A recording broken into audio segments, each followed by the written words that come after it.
manlulupig, di ka pasisi. Sa dagat at bundok, sa simoy at sa langit mo'y bagaw. May dilagang tula at awit sa paglayang minamahal.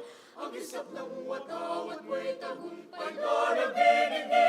Ang bituin at araw ng kailan pamay di magdidilim. Lupa ng araw ng buwan, hatid pagsinta, buhay langit sa piling mo. Ang ligaya ng pag may mga hapit, ang mamatay ng dahil sa'yo.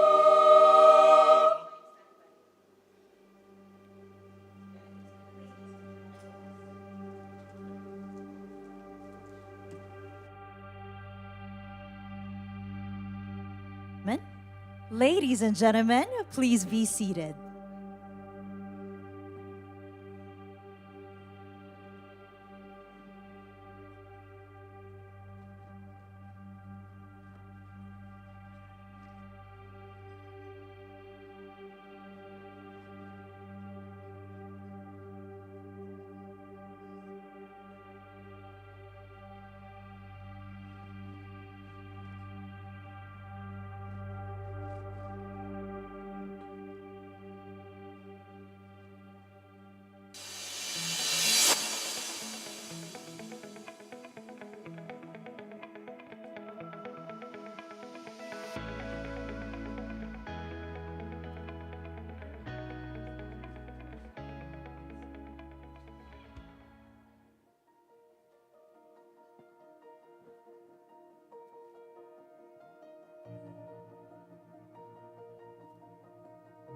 There are places in the Philippines where the ground glimmers with quiet hope, where rivers carry the memory of hands that have sifted through their waters for generations, where families wake with the sun and walk the same worn paths carved by those who came before them.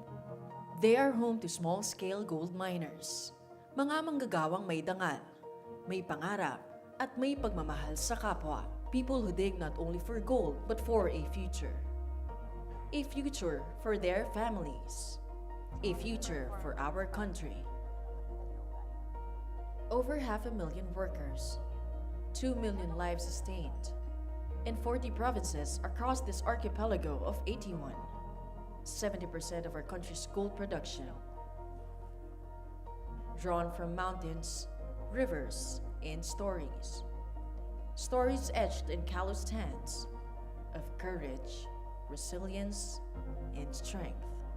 The strengths of those often unseen. The small-scale gold miners. But this work has come at a cost. For decades, mercury made its way into bodies, rivers, and the air they breathe. Silent, toxic, unseen. But change is unfolding.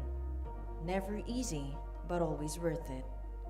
It begins when we stand with them, when we listen, support, and believe in every new tool, every safer step, every voice that speaks up for what is right. Change takes root when we remind them that their work has dignity and that they matter. Miners do care for the earth, just as they care for their own. Because gold isn't only found underground. It's in the hearts of those who believe, those who nurture, who labor, who speak out for something better, for people and for the planet. Today we turn the page toward new stories, new steps, and a shared future built together.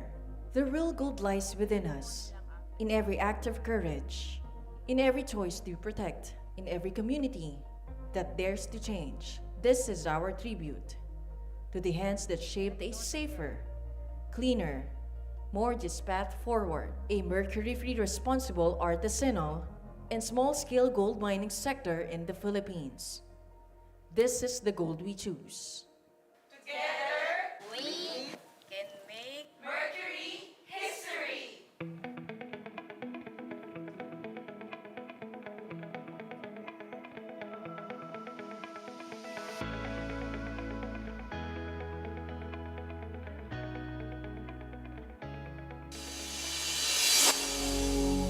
And to formally open our celebration, let's welcome the Ugayam Cultural Group.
culture driven by purpose and echoing one call. Together, we can make Mercury history. Really, what a powerful way to open this milestone celebration. And we'd like to give a big thanks again to the Ugayam Cultural Group. Can we give them another warm round of applause? Hello, everybody. It is your turn now to chant with me. So say it with me. I will cue you. Can we all say together? It seems to me that we really need to wake up, ladies and gentlemen. Can we try that one more time? Together! So much better. We can make Mercury history. Wonderful. Let's do it all together this time. Together we can make Mercury history. And go! Great momentum. One more time. Okay, one more time, everybody. 1, 2, 3, and go. Give yourselves a round of applause.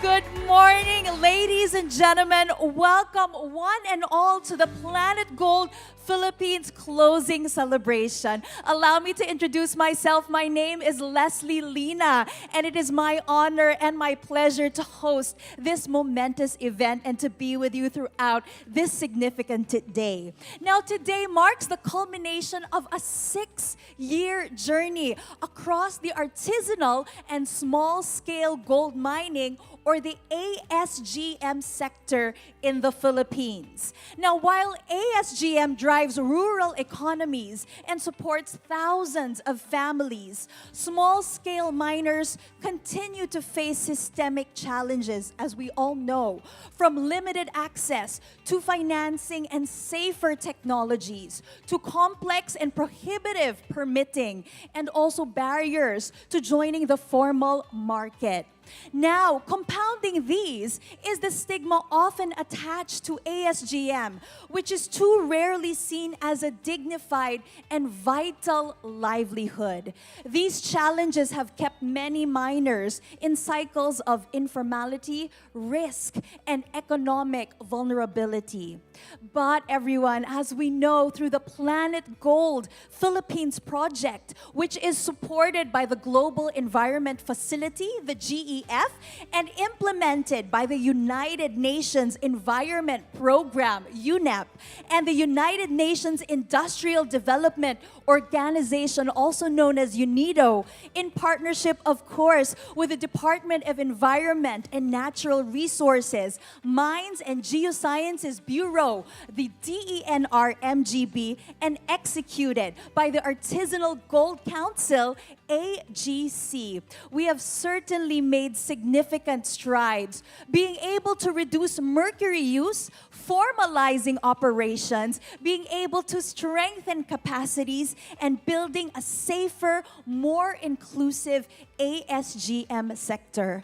And of course, ladies and gentlemen, we are not stopping here. Today's event is both a celebration and really a chance to look back, to reflect, and to ask ourselves, how do we sustain the gains? How do we bring this model to even more communities? And how do we continue working together for the future of responsible, small-scale gold mining here in the Philippines?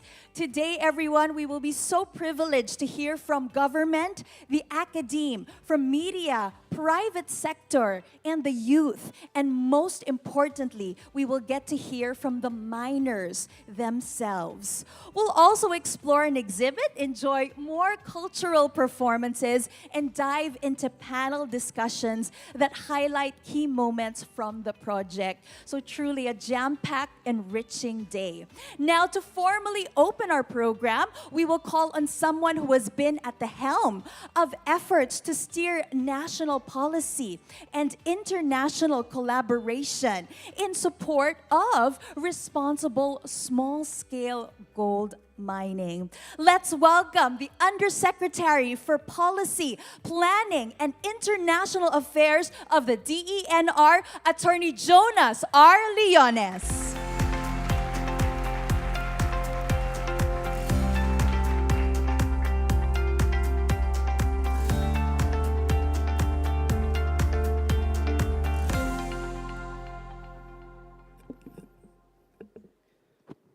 Thank you, Leslie.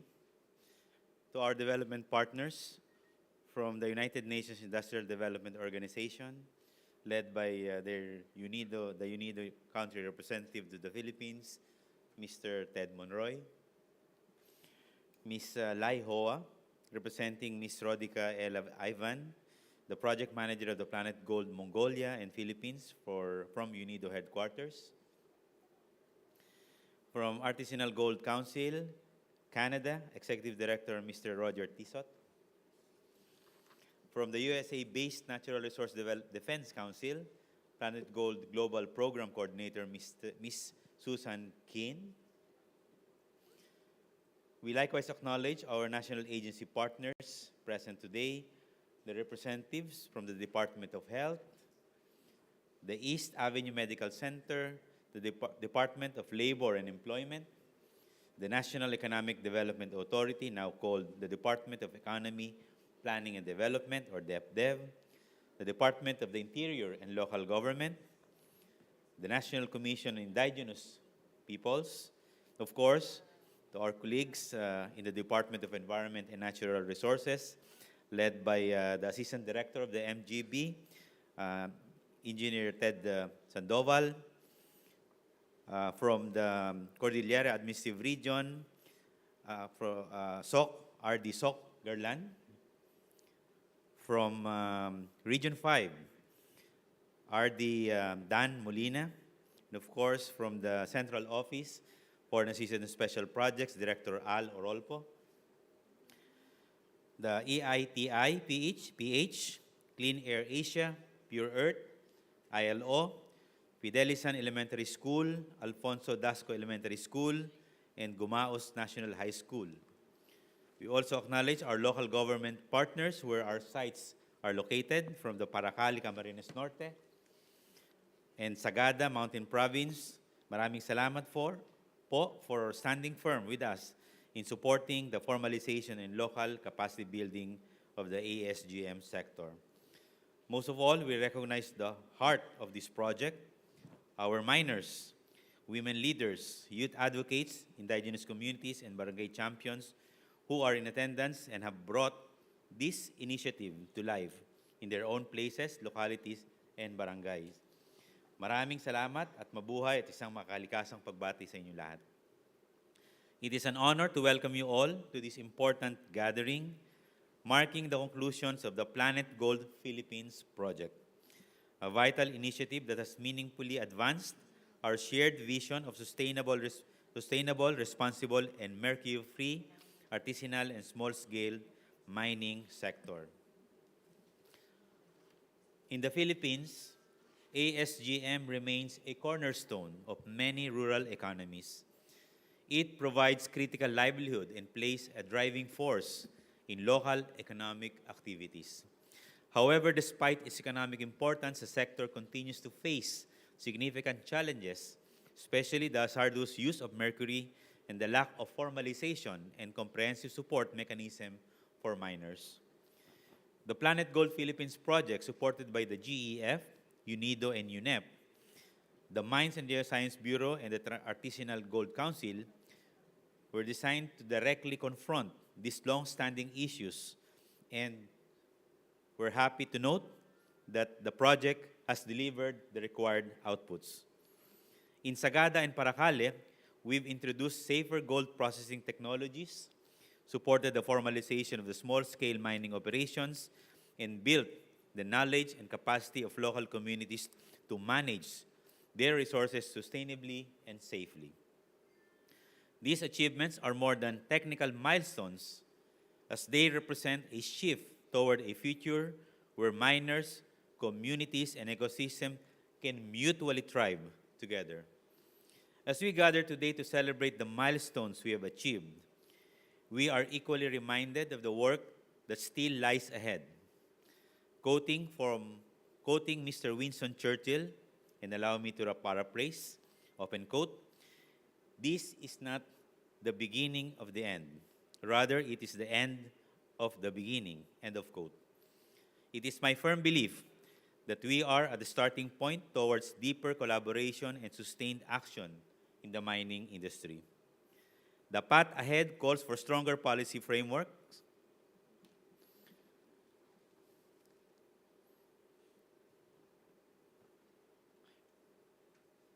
greater investment in cleaner technologies, and continued education and capacity building fully transform the ASGM sector. On behalf of the DNR, under the leadership of our new Secretary, Secretary Rafael Lutilla, thank you for your unwavering support and enduring partnership. Your steadfast support has laid a solid foundation for lasting change. Let us carry this momentum forward. Together, we can transform the Philippine ASGM sector in a model of inclusive, safe, and environmentally sound mining. One that not only supports livelihoods, but also safeguards public health and the environment. We look forward to our continued collaboration toward responsible and sustainable mining in the Philippines. Before I end, I would like to also acknowledge Mr. Rocio Fernandez. Sorry for not acknowledging before. Rocio Fernandez, the United Nations Environment Program. Muli, mabuhay, maraming salamat at isang makalikasang pagbati sa lahat.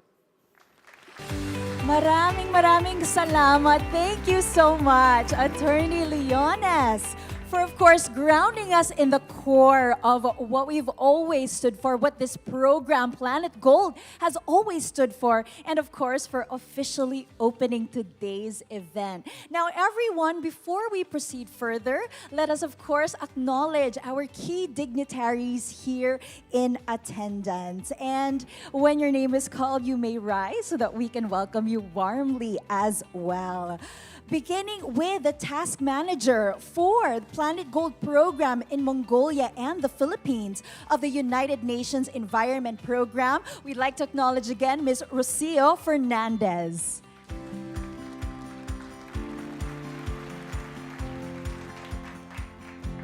Welcome, ma'am.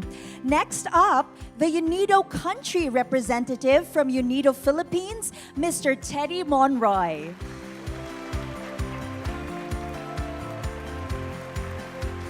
Next up, we have the Executive Director of AGC Canada, Mr. Roger Tissot. The Director of DENR FASPS, Mr. Al O. Orolfo.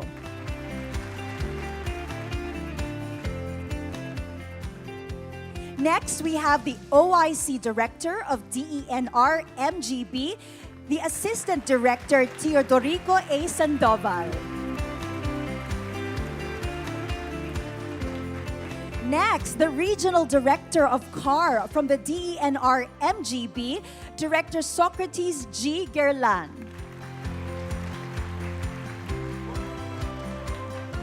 Next, we have the Regional Director of BSP North Luzon, Mr. Noel Neil Malimban.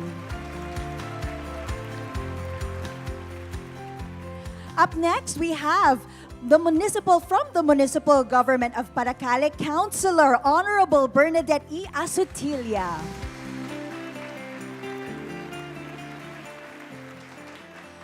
Up next, from DENR Central, we have the Undersecretary for Policy, Planning, and International Affairs, Attorney Jonas Leones, of course. Welcome again, sir. Next, the Municipal Mayor from the Municipal Government of Sagada, the Honorable Felicito Odula.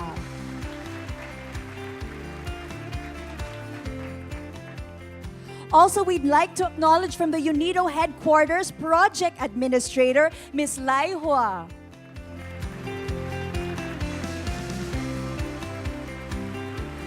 We would also like to acknowledge the Director, Mint and Refinery Operations Department, Bangko Sentral ng Pilipinas, Ms. Eris Linaban.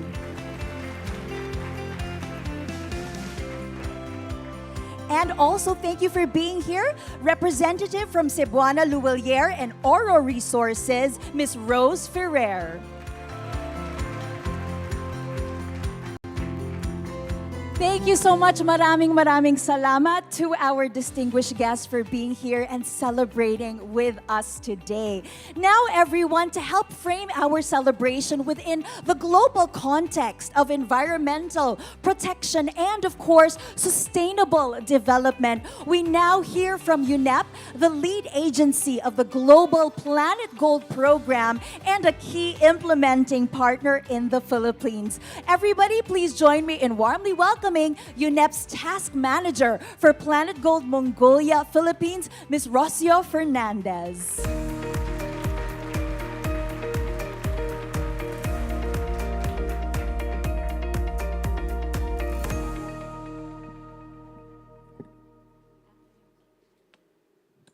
Good morning, esteemed colleagues and partners. On behalf of the United Nations Environment Program, it is a great honor to join you today to celebrate the remarkable achievements of the Planet Gold Philippines project. Over the past 6 years, we have witnessed an inspiring journey of commitment, collaboration, and transformation in the artisanal and small-scale gold mining sector. Together, we have demonstrated what is possible when innovation, inclusion, and locally oriented solutions guide our actions.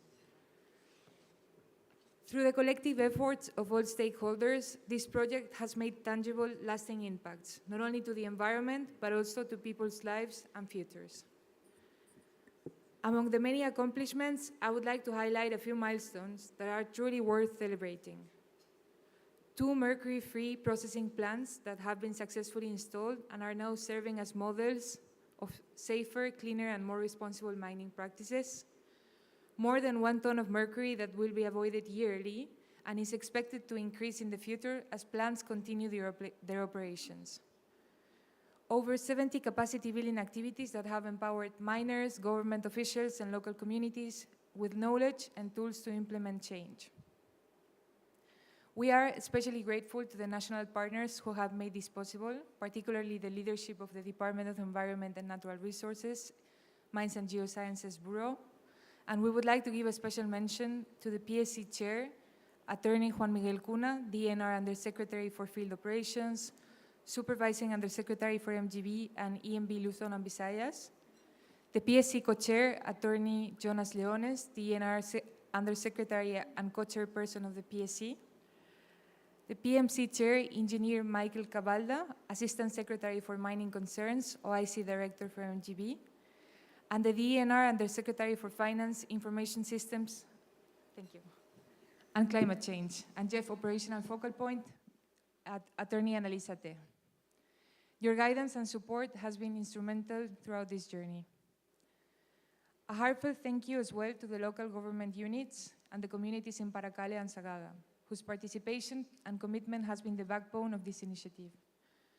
Your openness to change and drive to improve livelihoods while protecting the environment has set a powerful example for the Philippines and other countries facing similar challenges.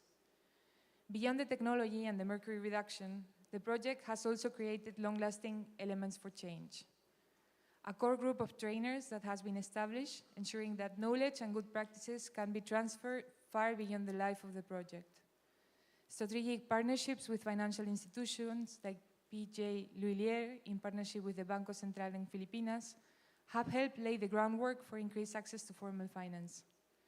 A digital platform has been designed to allow small-scale miners to submit applications online, and a national-wide advocacy and communication campaigns that have helped to shift the public narrative, showing that responsible ASGM is not only possible but essential. I would also like to extend the sincere thanks and appreciation to the entire Artisanal Gold Council team, those who have worked tirelessly behind the scene over the past years. Without your persistence, creativity, and adaptability, especially in the face of COVID and other many challenges, none of this would have been possible. It is also important to highlight that Planet Gold is a regional project uniting efforts between Mongolia and the Philippines. This cross-country collaboration has fostered dialogue, shared experiences, and built lasting connections that we hope will continue to grow even when the project formally comes to a close.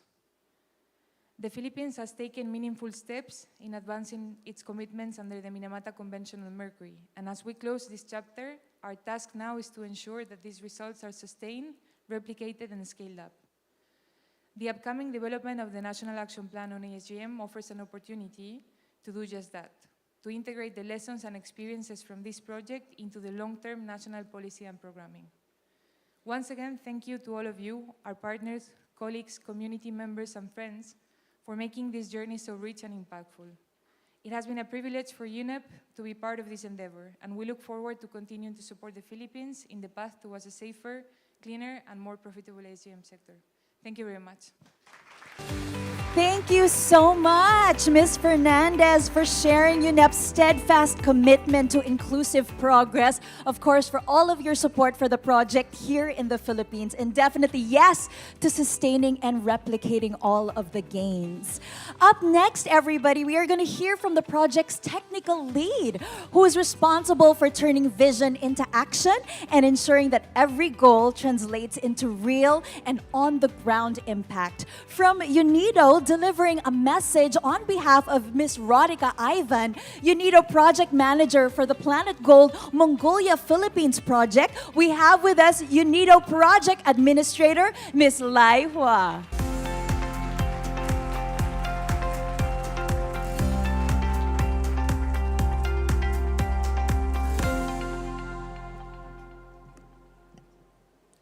Good morning, everyone. I apologize for my poor voice. I was trying to sing some rock songs the other day, and it went horribly wrong. Attorney Jonas R. Leonis, distinguished guests, partners, and colleagues, ladies and gentlemen, it is my utmost privilege and with deep gratitude that I, together with my colleague from UNEP, Ms. Rosia Fernandez, welcome you to this closing event of the planetGOLD Philippines project. Thank you so much for joining us today as we celebrate the achievements, the lessons, and the partnerships that have shaped this meaningful 6-year journey. Today's gathering is more than just a ceremony. It is a reflection of our shared commitment to making ASGM in the Philippines safer, cleaner, and more inclusive. When I look at all the reports from this project, I am reminded of a story that I'm sure many of you would know, that of neighbors coming together to lift an entire bahay kubo, or a bamboo house, and carry it to a new place to make it a new home. That is something called bayanihan. I hope I pronounce it correctly. And I believe, and I love this concept because it shows a spirit of not just helping, but of moving as one. And with more than 120 participants here today, from the government, mining communities, civil societies, the private sector, the bank, and the media, we are reminded that real lasting change is never the work of one person alone. So I hope that we can carry this spirit together. The planetGOLD Philippines project is one of the first country projects under the global planetGOLD program, which was launched with a very bold vision from the chef to eliminate mercury in ASGM and to prove that mercury-free, sustainable mining is not only possible, but also profitable and empowering, especially for indigenous people, for local communities, and for both men and women alike. Through a bottom-up approach, we have worked hand in hand with miners, stakeholders to co-develop solutions from policy reform to capacity building to the introduction of mercury-free processing technologies, which are accepted and owned now by the miners. We placed social inclusivity, gender equality, community building, and capacity building at the heart of this transition. So allow me to extend my heartfelt thank you to the people who have made this project possible. Without your unwavering dedication and active participation, we might not be here today. So we would like to thank our partner, our key partner, the DNR MGB, the municipal governments and mining communities of Paracale and Sagada, the Banco Central Pilipinas, our lead agency UNEP, our executing agency AGC, for walking this path with us. It is our utmost privilege to be here with you.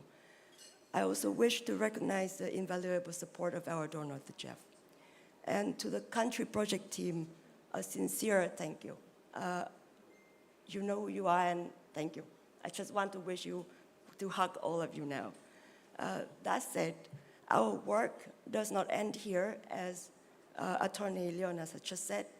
Sustainability depends on national ownership, and I wish to encourage our government counterparts, our local communities, to continue strengthening support for the formalization of ASGM sector and to foster policy environments where small-scale miners can operate legally, safely, and with dignity. There is a saying I very much like in Tagalog during my 2 years working here in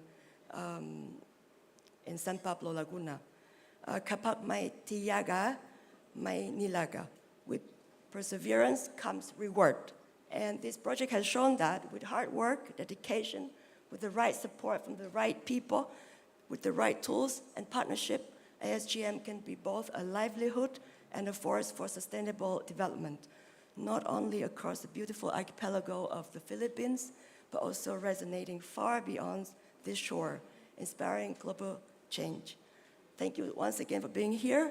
Let us continue to build a future where people, planet, and prosperity can thrive together. Maraming salamat po, and we wish you a meaningful and inspiring day ahead. Thank you. Maraming salamat. Thank you so much, Miss Lai Hua. Miss Hua, we need you to stay here on stage because we will also be calling in our VIPs for a special photo op. Again, from big picture strategy to on-the-ground execution, you need help, but move as one, as Miss Hua has said. Again, at this point, everyone, we're going to mark this extraordinary moment, of course, with unity. So may we invite the following key partners to join us here on stage. Our AGC Executive Director, Mr. Roger Tiso. Also, Undersecretary, Attorney Jonas R. Leones. Please join us. Undersecretary Annalisa Revuelta Te. Miss Rocio Fernandez, Miss Lai Hua, Mr. Teddy Monroy, and Miss Abigail Ocate.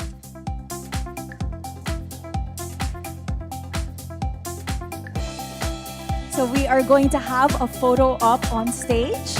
But everybody in the audience area, get ready as well because we will be doing a group photo. So stay tuned for that, everyone. All right, smile.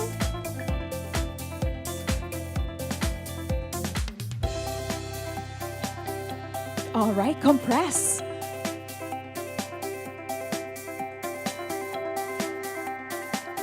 Okay, thank you so much to our VIPs. Now we need you to come down on stage. What is going to happen is we're going to take a picture from reverse. So we need you to stand here facing the stage, yes? Yes, and we'll have our photographers come up here on stage to take it from this perspective, meaning for our guests, you are also part of this photo.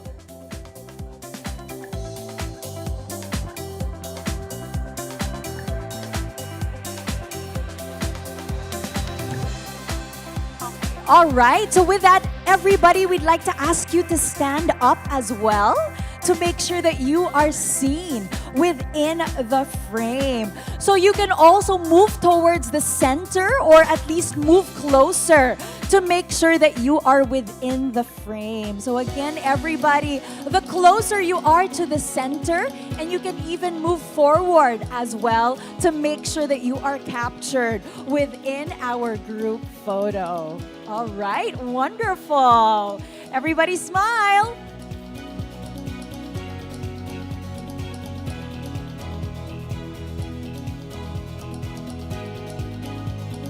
One more.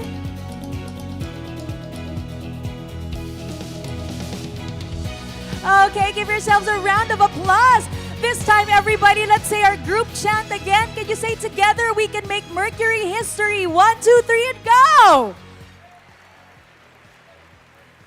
I love it. One more time, louder. 1, 2, 3, and go.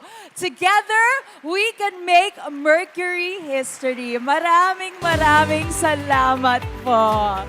Thank you. And once again, thank you as well to our VIPs and to all of you for joining our photo. Before we move on to our next speaker, we also would like to acknowledge additional dignitaries that are here with us today. When your name is called, you may also stand up so that we can warmly welcome you to today's celebration. We have from the DENR MGB, Regional Director 5, welcome to Engineer Guillermo Molina Jr. IV. Also from the DENR MGB, the Regional Director for Card, Director Socrates G. Gerlan. All right. Next, we also would like to acknowledge from the Bangko Sentral ng Pilipinas, the Regional Director for South Luzon, Thomas Carino Jr.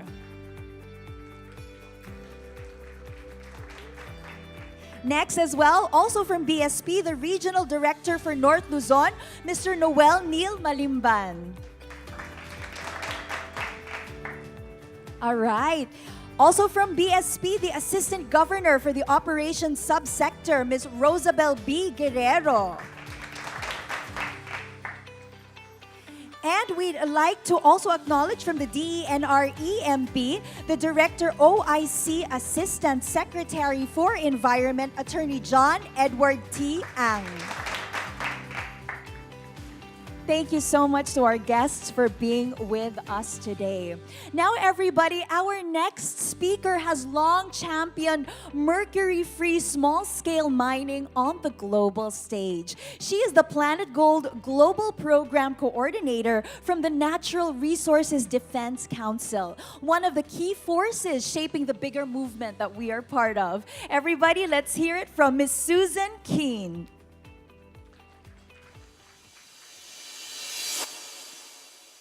Good afternoon. My name is Susan Keene. I'm the Global Coordinator of the planetGOLD program.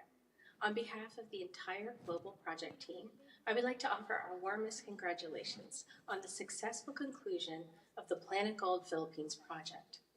I apologize that I can't be there in person for your closing ceremonies, but I appreciate the opportunity to send this recorded message. The Philippines established itself as a global leader on the issue of mercury use in artisanal and small-scale gold mining long before planetGOLD began. And some of the activities carried out there in the early 2000s have had an outsized influence on how the world approaches the ASGM sector.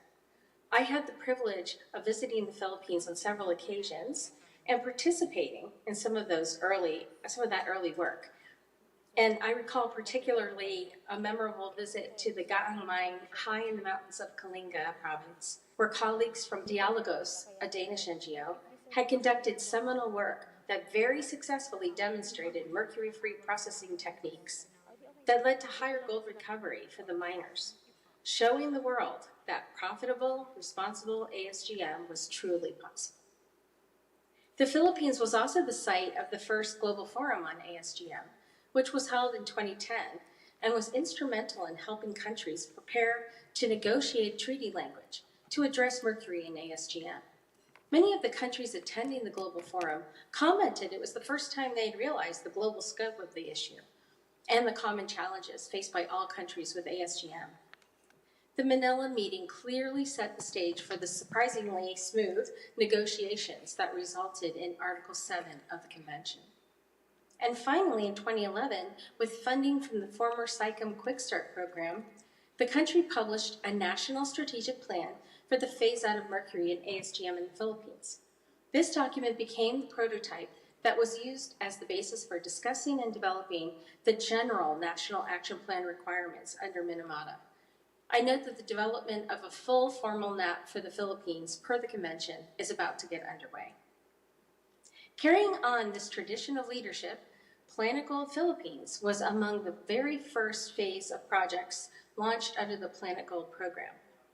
The Mines and Geosciences Bureau of the Department of Environment and Natural Resources, other government entities, project team members, other project stakeholders, and the more than 800 participating miners have worked together toward the common goal to reduce mercury use, while also professionalizing the ASGM sector.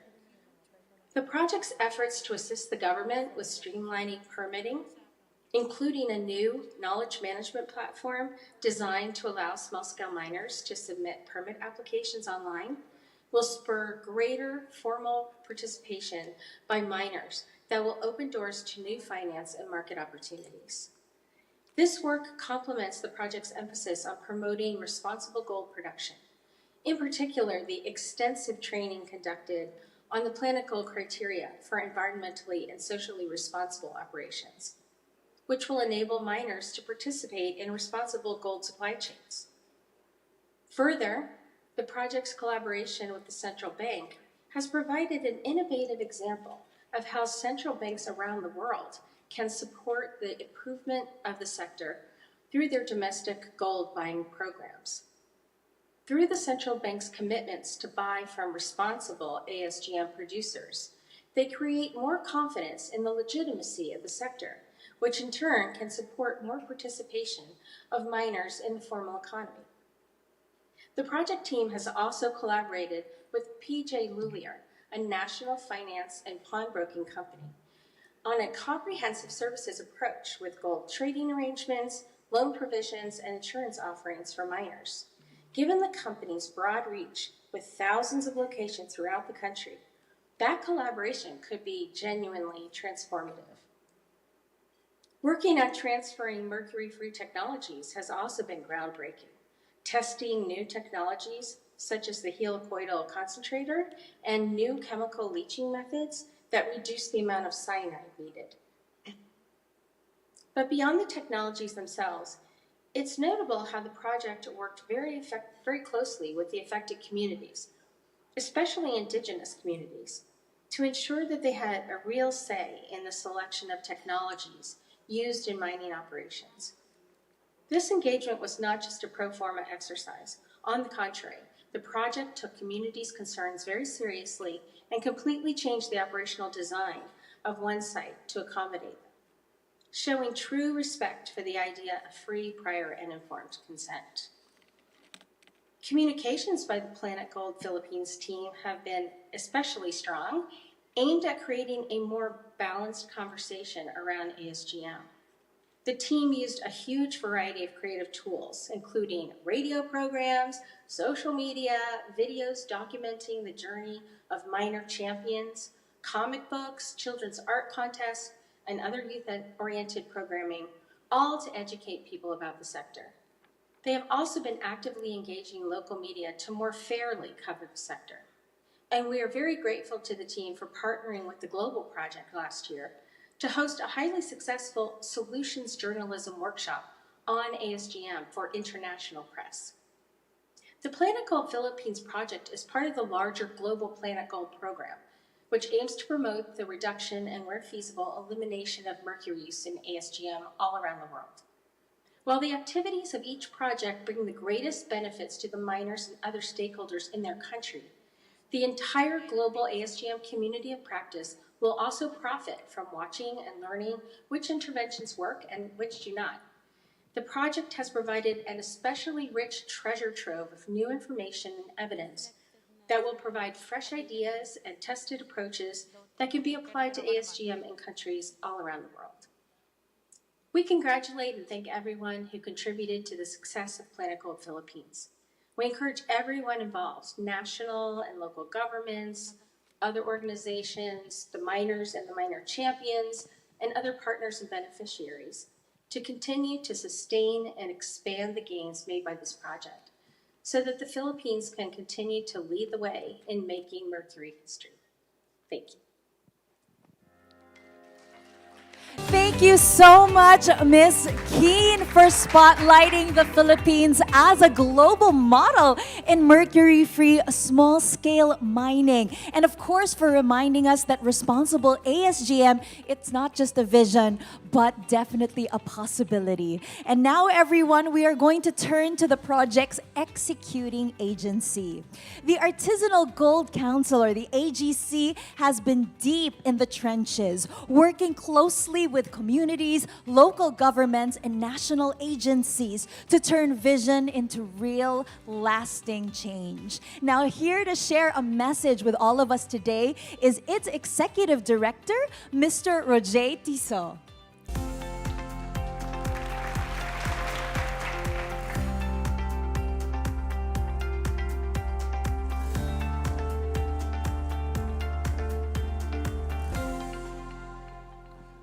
Thank you very much for that nice introduction.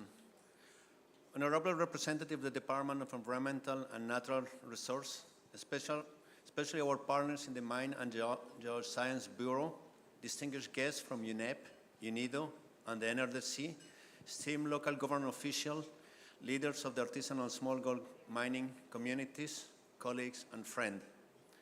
On behalf of the Artisanal Gold Council, the executing agency for the Planet Gold Philippine project, let me begin with heartfelt gratitude to the DNR. Your guidance, steady guidance, transformed regulations into practical, field-tested solutions. You have been more than regulator, you have been allies, and I dare to say friends. To UNEP, UNIDO, and the NRDC, your technical rigor and communication support made our work stronger and our message clearer. To Jeff, your support financing this type of project is essential, and I hope it will continue. To our Philippine project team, your empathy, humor, and resilience through pandemic, lockdowns, logistical hurdles, and staffing shift kept the project moving and the trust of the miners intact.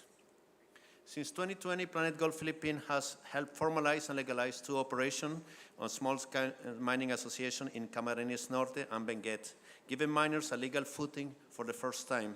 Install mercury-free processing technologies such as gravity concentration and leaching, preventing and eliminating at least 1 ton of mercury entering waterways. Training more than 1,500 miners, processors, and local officials on safer practice, finance, and environmental monitoring.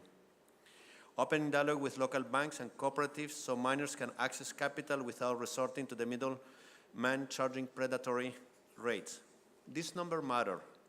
But the deeper achievement is the network of trust and governance that we have built together. Yet, our mission is far from complete. Thousands of miners still depend on mercury, work informally, and operate far from reach or protection of the state. As we move forward, 3 urgent priorities now demand our collective effort. Expand formalization. We need a more inclusive, community-centered approach, one that lowers barriers to entry and connect miners to legal markets, better prices, and environmental accountability. Keep mercury-free technologies running. Installing a facility is only the first step. Let's invest in regional production, build local technical capacity, and secure funding for repairs and upkeep, so that clean technology becomes not just accessible, but reliable. Mobilize finance that miners can actually access. Responsible mining needs responsible capital. Risk-adjusted credit, fair offtake deals, and incentive for cleaner operation can help turn small-scale sites into viable, scalable business. But this will only work with supportive policies and transparent supply chains. The Artisanal Gold Council remains committed to this agenda. We will stay on the ground, share global lessons, and advocate for the professionalization of ASGM sector, one that is safe, profitable, and environmental sound. In closing, I invite every stakeholder in this hall to keep building on what we have started. Regulators who champion practical reform, international agencies that back innovation with resources, and above all, mining communities whose ingenuity and labor power this industry. Maraming salamat po. Together, let us finish the work. Thank you very much. Maraming salamat, Mr. Tiso, for wrapping up this powerful round of messages and, of course, for steering this project with vision, resolve, and hands-on leadership. Now, everyone, to follow this powerful moment and convergence, we are going to be treated to another cultural performance. So, everybody, let us welcome back the Ugayam Cultural Group.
Thank you so much once again to the Ugayam Cultural Group for that wonderful performance.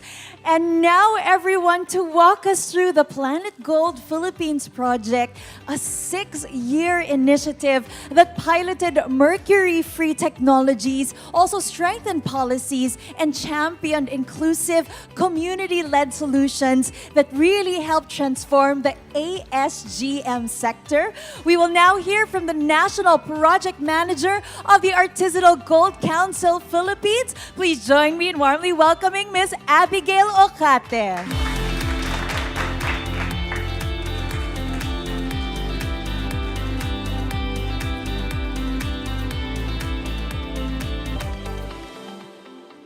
Hello.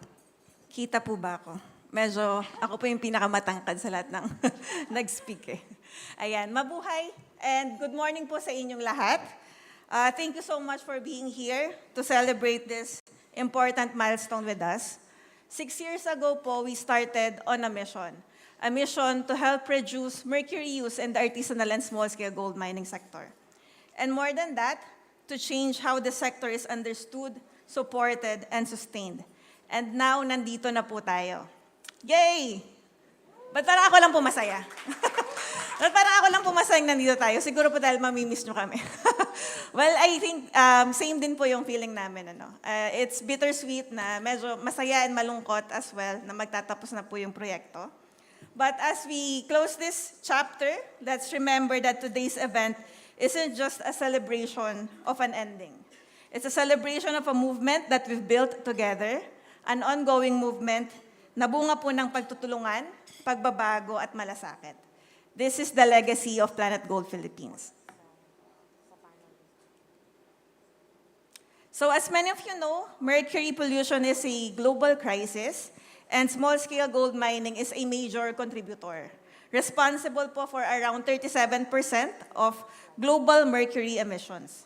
Kaya po't nagkaisa ang mundo, the global community came together through the Minamata Convention, with Article 7 focusing specifically sa mercury use po on the ASGM sector. And the Planet Gold program was one of the ways the global community responded. And here in the Philippines, we answered that call with a deep and sustained commitment that guided our actions. The Planet Gold program may have started with a focus on reducing mercury, but as we move forward po, it quickly became clear that our mission goes beyond environmental protection. It was about transformation, transforming an entire sector that has long been overlooked and underserved. So our work in the Planet Gold Philippines project centered on key pillars: formalization, access to finance and market, better mining technologies and techniques, and knowledge management and communication. And across all this, we made sure to apply a strong gender lens. Because real lasting change means making the sector safer, mas inklusibo, mas makatao, and more equitable for everyone, especially for women, na matagal na pong naiiwan tungkol sa usapan ng pagmimina. These pillars or components of the project didn't just guide our approach, they became the foundation for the change we've started and the progress we now celebrate. In our project sites, Sagada Mountain Province and Paracale, Camarines Norte, we saw firsthand how deeply rooted small-scale gold mining is. Hindi lang po ito hanap buhay, para sa marami ito ay pamumuhay. It's a way of life woven into local history, identity, and culture. And at the same time, nakita rin po natin yung mga hamon po na kinakaharap po ng maliitang minero. Maraming minero po ang nananatiling nasa labas ng formal. Mura po kasi, mas mabilis, and sa kasamaang palad, delikadong nakasanayan na. So we ask a different question. What could be done to offer a safer and better alternative? And then we worked with the communities to help build that path. Today, we're proud to say 2 mercury-free processing systems are now operating in Sagada and Paracale, showing that responsible gold production is no longer just a vision, but it's already happening. And with the project's intervention, a total of 1,160 kilograms of mercury have been prevented or eliminated from polluting the environment. Today, there's already 89% adoption rate of safer, mercury-free practices among miners in the project areas, and this is just the beginning. As more miners and communities embrace these changes, more families will benefit, and the cycle of harmful practices will finally break. The shift is underway, and nagsisimula na po ang pagbabago. And what makes it even more powerful is that it's the communities themselves who are driving it forward. So technical progress is important, but change becomes real when people start to believe in it. That's why component 4 of the project, or the communications component, is essential. We knew that if we wanted lasting impact, we had to start with the people, their voices, their stories, their truth. So the project helped amplify the voices of miners, moving beyond the usual stigma to show them as they truly are: parents, neighbors, community leaders, and nation builders. Through radio programs, educational roadshows, photo exhibits, and strong media engagement, we helped bring artisanal and small-scale gold mining into the spotlight.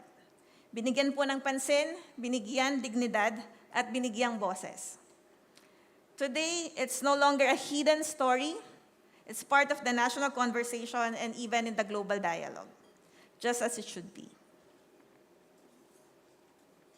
We reached over 3 million people and produced more than 120 IEC materials, all aimed at creating spaces where miners' voices are part of the broader conversations on responsible mining. So now we've talked about systems, technologies, and community voices.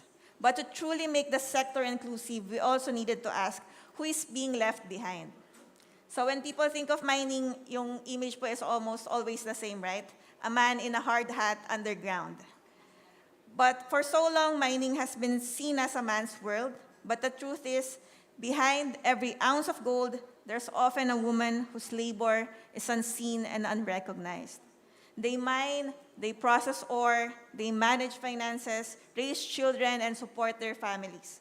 Yet they're rarely counted in official records or seen in decision-making spaces. So we helped change that as well. We didn't just talk about inclusion, we celebrated with the women in mining, and we stood by them. Through songs, poems, storybooks, documentaries, and articles, we help tell new stories. Mga kwento po naman ng mga babae sa pagmimina. But more than just telling stories, we help shape systems that listen to them, that include them, and that make room for their leadership and voice. So this took many forms po on the ground and in policy. Ito po yung ilan sa mga gender-responsive activities na ginawa ng proyekto. So we conducted a gender study, get baseline information on the status of women in ASGM, ano po yung gaps and how can we support them. Interagency Council for Women Workers in the Informal Economy, both in Sagada and Paracala, na-establish na po ito. And in Paracala, there's also already a local ordinance formally creating this Interagency of Council for Women. A gender forum, and of course, launching of creative advocacies as well. Now, these are more than just numbers. These are real people, real stories, and real change. Miners with legal recognition, families working in safer, mercury-free conditions, women who now have a stronger voice in decisions that affect their lives, miners who can finally share their stories with pride, and communities na may mas matibay na po na pundasyon para sa kanilang kinabukasan. This is the legacy of Planet Gold Philippines. Our real success wasn't just in the systems we built, but in the people who now believe. People who believe that change is possible, that they are seen and valued, and that they are not alone in this journey. So we close this project, but the work continues. Planet Gold Philippines helped light the way, but now each of us has a role in carrying that light forward. Together, we've shown that responsible ASGM isn't a distant goal. It's already taking root in communities across the country. And with continued support, it will become the new standard. So to every miner, partner agency, and advocate who stood with us, maraming salamat po. Your commitment helped push the sector forward and made real, lasting change possible. Choosing responsible gold means choosing health, dignity, and a future where no one is left behind. This is the gold we choose. Thank you, and let the stories continue.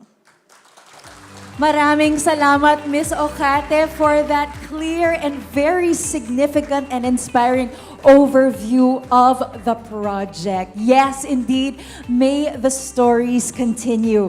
As she shared, the transformation that we are celebrating today, everyone, was really the result of focused interventions that tackled key challenges within the sector. So what is up next? We are going to take a closer look at these as we move into the heart of today's gathering, which is our panel discussions. You know, we've brought together diverse voices from miners and government partners to youth advocates, technical experts, and community leaders as well. We're really excited to talk to them, and these conversations will really do a deep dive into how the project's components unfolded, and most importantly, the question on everybody's minds, how we can sustain and scale its impact. We begin with our first session on formalization and institutional convergence, which of course is a crucial step towards legitimizing the sector. To set the context for our panel discussion, roll video.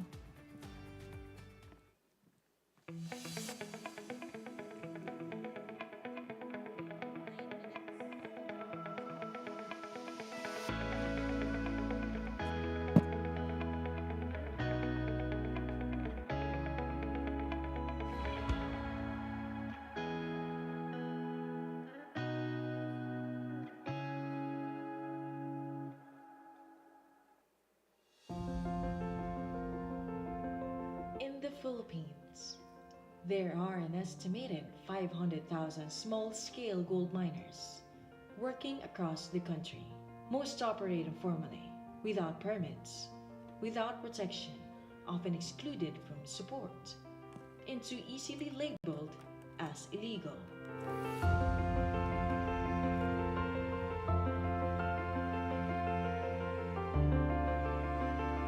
The Planet Gold Philippines project set out to change that by helping small-scale miners move out of the margins and into the legal economy through formalization. Formalization is more than the signed permits and documents. It's all about dignity, safer working conditions, and access to rights and resources. The project supports miners, communities, and government agencies to work together toward a more just and responsible ASGM sector.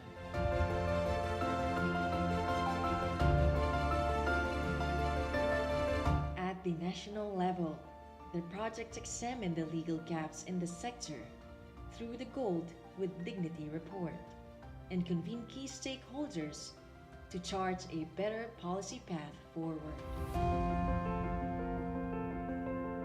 Mahalaga ang mga konsultasyon at workshop na ginawa kasama ang Planet Gold Philippines dahil dito nagkakaroon ng pagkakaunawan at pagtutugma ng pananaw mula sa komunidad, mga minero at iba't ibang ahensya ng gobyerno. Sa ganitong paraan, mas nagiging malinaw ang direksyon para sa small-scale gold mining sector. At the local level, the project assisted the provinces and municipalities integrate ASGM into their development plans and created safe spaces for dialogue.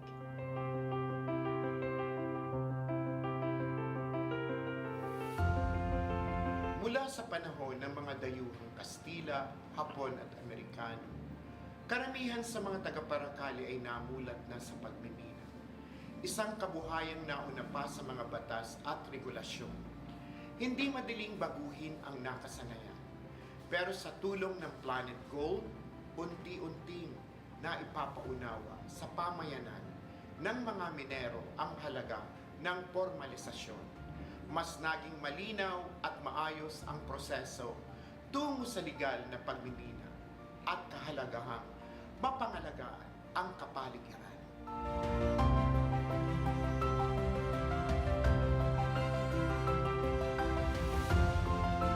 But formalization is a two-way street. Small-scale miners need support. Yes, but so does the government. That is why the project invested in the building capacity of both national and local agencies.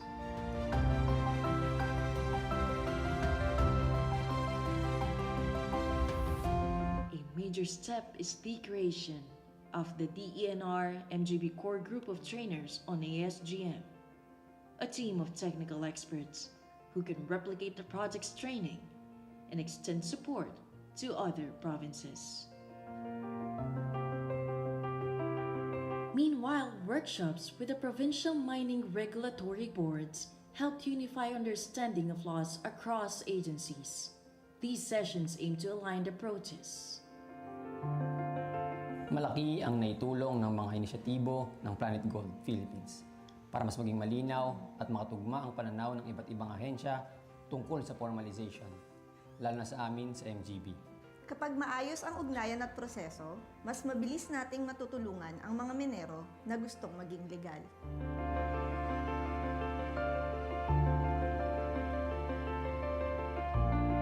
The project supported the formalization of mining associations by helping them secure contracts, permits, and even legal registrations.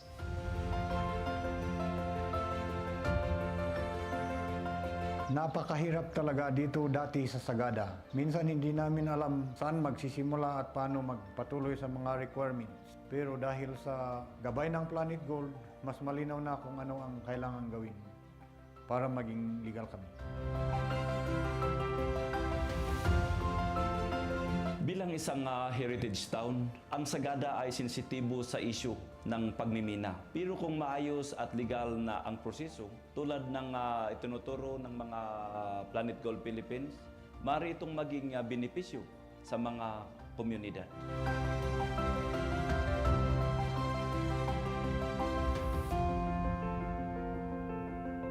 As indigenous peoples, we safeguard our land, culture, and livelihood.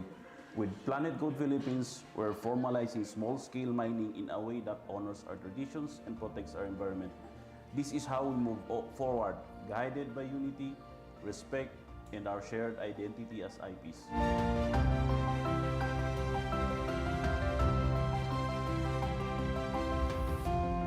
Dati palaging may takot pero ngayon alam na naming legal na kaya mas kampante na kaming magtrabaho. Iba talaga yung pakiramdam kapag formal na ang operasyon mo. Malaki ang naitutulong sa amin ang proyektong ito. Sa katunayan, sa aming mga training, sa aming mga papilis o dokumento, at ngayon din nararamdaman na namin ang marangal na trabaho bilang minero. And to make formalization faster, cheaper, and accessible, Planet Gold Philippines built something groundbreaking.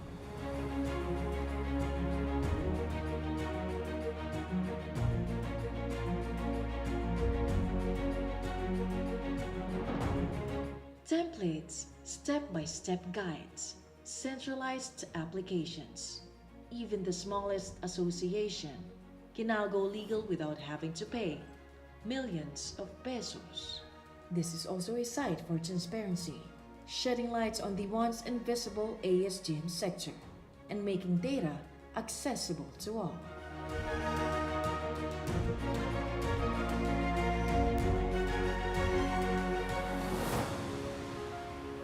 Malaking may tutulong ang knowledge management platform dahil pinadali nito ang proseso para sa mga minero. Mas mabilis, mas tipid, mas transparent at mas accessible ang formalization ngayon. Malaking ginhawa rin ito sa amin sa MGB dahil mas madali naming masusubaybayan at ma-manage ang mga application.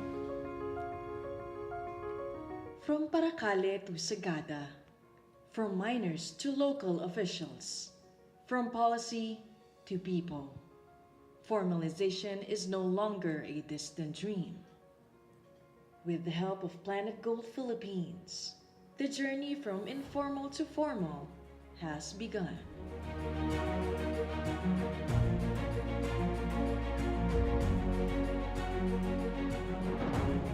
Ang pagmimina ay kabuhayan namin, pero ang pagiging responsible, yan ang susi sa tunay na pag-unlad. Hindi lang para sa amin, kundi para sa buong komunidad. Dahil importante, hindi natin napapabayaan ang ating kalusugan at kalikasan.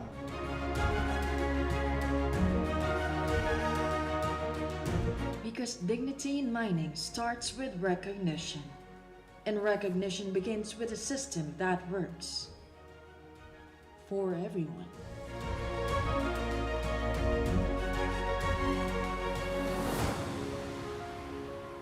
At Planet Gold Philippines, we believe that formalization is what opens real opportunities for small-scale gold miners.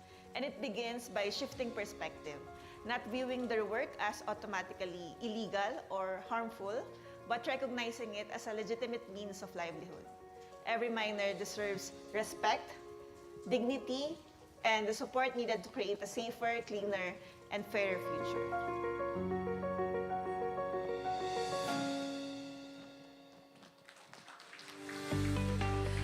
All right, and now that that context has been set and we really see the importance of formalization upholding the dignity of our miners' work. Now, kicking off our first panel discussion on formalization and institutional convergence are distinguished experts and partners who've led efforts in shaping policy, being able to build systems, and supporting small-scale miners toward legal recognition and sector transformation. Allow me to introduce our distinguished panel of experts whom we will be having a chat with this morning. We have the Assistant Director of the Mines and Geosciences Bureau, Engineer Teodorico A. Sandoval.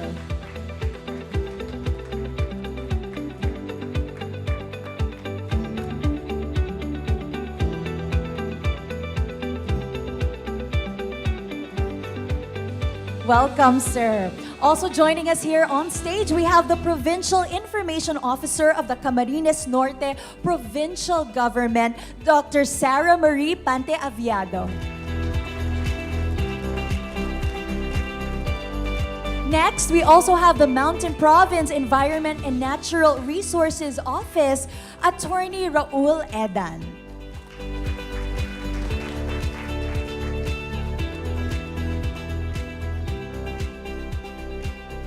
Welcome to our panelists. Thank you so much for being with us this morning. All right, so for our first round of questions, I'll be addressing it towards Assistant Director Sandoval. Engineer Sandoval, welcome. My first question is, well, the planetGOLD Philippines project supported the development of the knowledge management platform. So we were able to see glimpses of it in our video a while ago.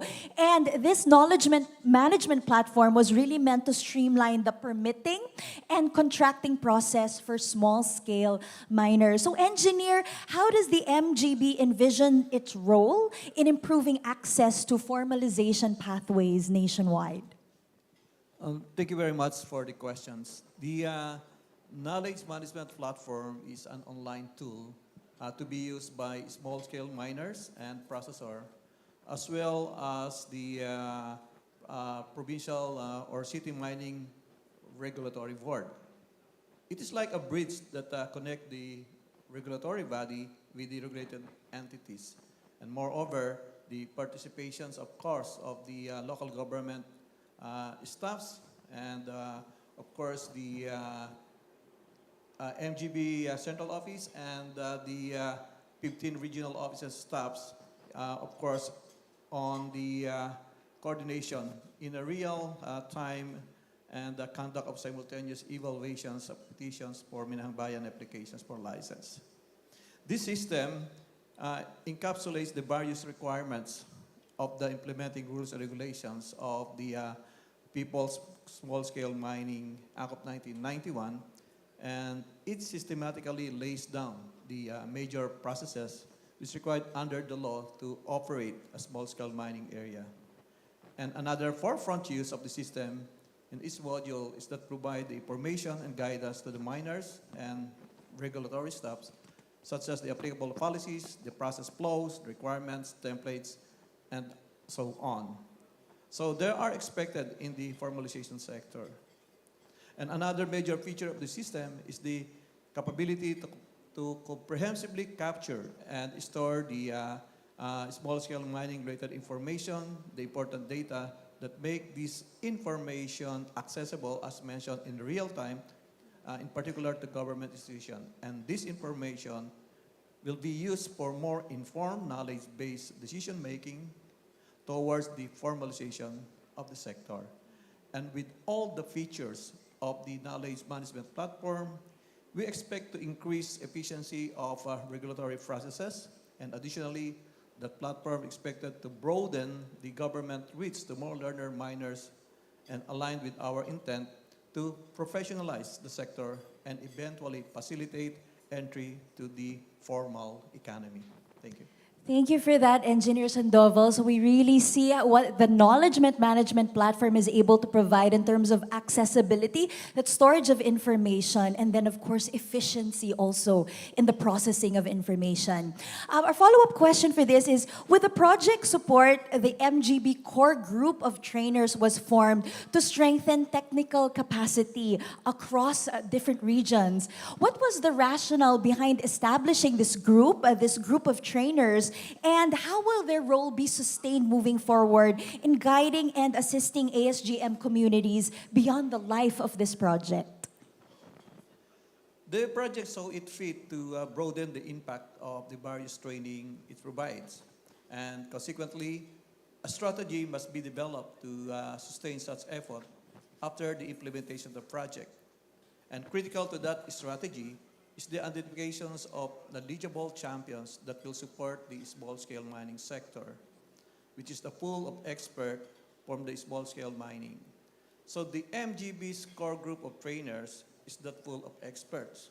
Of course, on the concepts of train the trainers that will continuously build their capacity and capability in addressing the various technical and administrative concerns of the sector. The core group also comprises of our small-scale mining focal points, of course, within the 15 regions of the Bureau, and being led by the small-scale mining development section of the MGB Central Office that formalized through a special order, which was recently updated. So aside from being the trainer, this group is also mandated to facilitate and assist in the implementations of the small-scale mining law and thereby gaining the essential knowledge and broader understanding of the sector. With regards to the sustainability of the core group, the SO issued is not specific to the planetGOLD project, but a general one. The role is the derivative of the DNR's and MGB's mandate under the Small-Scale Mining Act of 1991 with the intent to develop, assist, and regulate the small-scale mining sector, specifically the roles that includes coordination, training of the miners, and other regulatory personnel, conduct of research and development activities, and compilations of small-scale mining-related data for knowledge building, ultimately for the formulation of responsive policies and sound strategies. Thank you so much for that, Engineer Sandoval. So we really see the importance of this in being able to sustain all the learnings, being able to replicate in different communities, but also in the implementation of the law as well. Our next question is, how has the planetGOLD Philippines project influenced MGB's overall approach to supporting the ASGM sector? And in what ways are the project's key initiatives and learnings being integrated into MGB's ongoing programs and also policy directions? And also, Engineer, could you share concrete examples of how it helped improve systems or inform new approaches within the agency? The planetGOLD project initiated a systematic and multifaceted developmental approach in addressing the concerns of the sector, such as professionalizing the sector through organizational and technical training as a path to formalization. On it is the bridging the miners with potential formal financing institutions, as well as intermediate and final market, and creations of experience-based knowledge. Through the project, various government institutions have opportunity to discuss the interlink among their specific mandates. For instance, on the regulations of small-scale mining operations, the MGB and the local government unit staffs got the chance to trace out gaps in the implementation and develop a realistic recommendation. And relatedly, strategies were also developed, such as the planned institutionalizations of the board, support staff in collaboration with the Department of Interior and Local Government, and taking into consideration the technical capability and capacity requirements of the LGU, which is important to effectively support the respective mining regulatory boards. And additionally, the information that we have on small-scale miners in the Philippines, this is a common attribute to the informal sector. To specifically and sustainably address this, we have collaboratively embarked on the development of the mentioned knowledge management platform, and cognizant of the critical role of the LGU in the formalizations of the sector, the MGB pursued their inclusion as a regulatory users of the KM platform, and planned enhancement to the KM platform this include online reporting and expanding its scope to capture all small-scale mining-related data and processes. So in general, the learnings and gained from the implementations of the planetGOLD project are incorporated in policy deliberations of the MGB and even in the MGB's strategies and work plans relating to small-scale mining development. All right, thank you so much for that. So it really is able to see that relationship between policy strategy and actual implementation of what is happening on the ground. And that knowledge management platform is really able to then gain that real life data. Finally, we move on, of course, to the what we wanted, which is participation. And so we ask about our stakeholders, both from civil society and the private sector, how can they collaborate with MGB to scale up formalization efforts and ensure that the gains from Planet Gold continue to benefit ASGM communities in the long term? We will be delighted to collaborate with our stakeholders and related entity on the matter of scaling up our formalization efforts. They can always approach the MGB, and it is actually part of our strategy to touch base with other government agencies. For instance, the DILG, the National Disasters Risk Reduction Management Council, and others, and some private entities who have initially pledged to support to our team in exploring the possibility of partnership towards sectoral formalization and responsible mining. As you may heard, of course, the concept of the Big Brother and Small Brother program of large and small scale mining company, and in partnership with them and the Municipal Disaster Risk Reduction Management Office of Sagada, the Planet Gold project provided mine rescue and ropemanship training to our miners in partnership, of course, with the small-scale miners in Sagada Mountain Province. Lastly, MGB can also facilitate an initiative with other government agency. After deliberations, the activity is best suited to be executed with this agency, and MGB is always committed toward the formalizations of the small-scale mining sector. Thank you so much for that, Engineer Teodorico A. Sandoval from the Mines and Geosciences Bureau. For my next set of questions, I'd like to direct this to Dr. Sarah Marie Pante Aviado. Welcome again.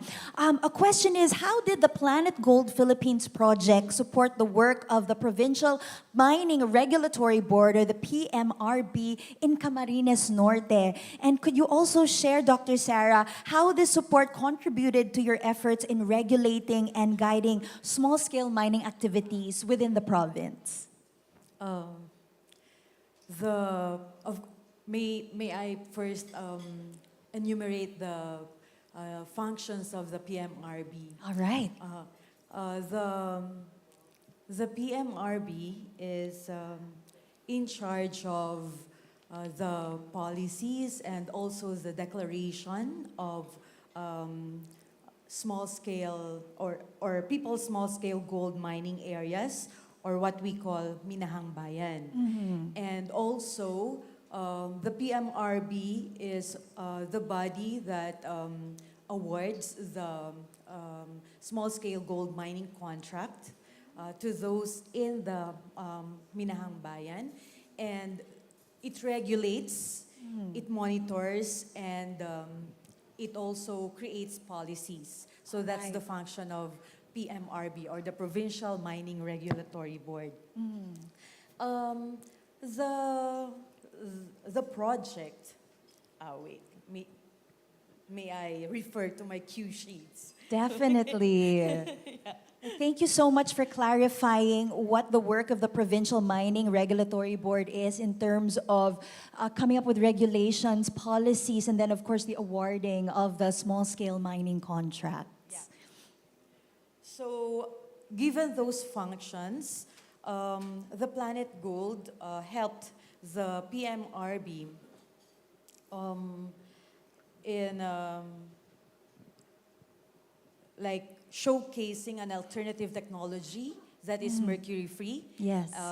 It is the Mercury-Free processing system, providing trainings and empowering one of the pioneer Minahang Bayan associations, which is their project area, that is Kasalugan, Paracale. Also, coming up with creative communication strategies and materials, and promising their sponsorship for the dry run of the multi-partite monitoring team for small-scale gold mining, because we have multi-partite monitoring team for large-scale but not for small-scale. So in see. Camarines Norte, we have come up with a body that is called MMT for small-scale gold mining. So would you like me to Yes. walk through this? Absolutely. MMT? So yes, from walking us through what the PMRB does, we'd love to know about MMT, the composition and specific roles in managing the ASGM sector in Camarines Norte. Yeah. So the MMT is composed of the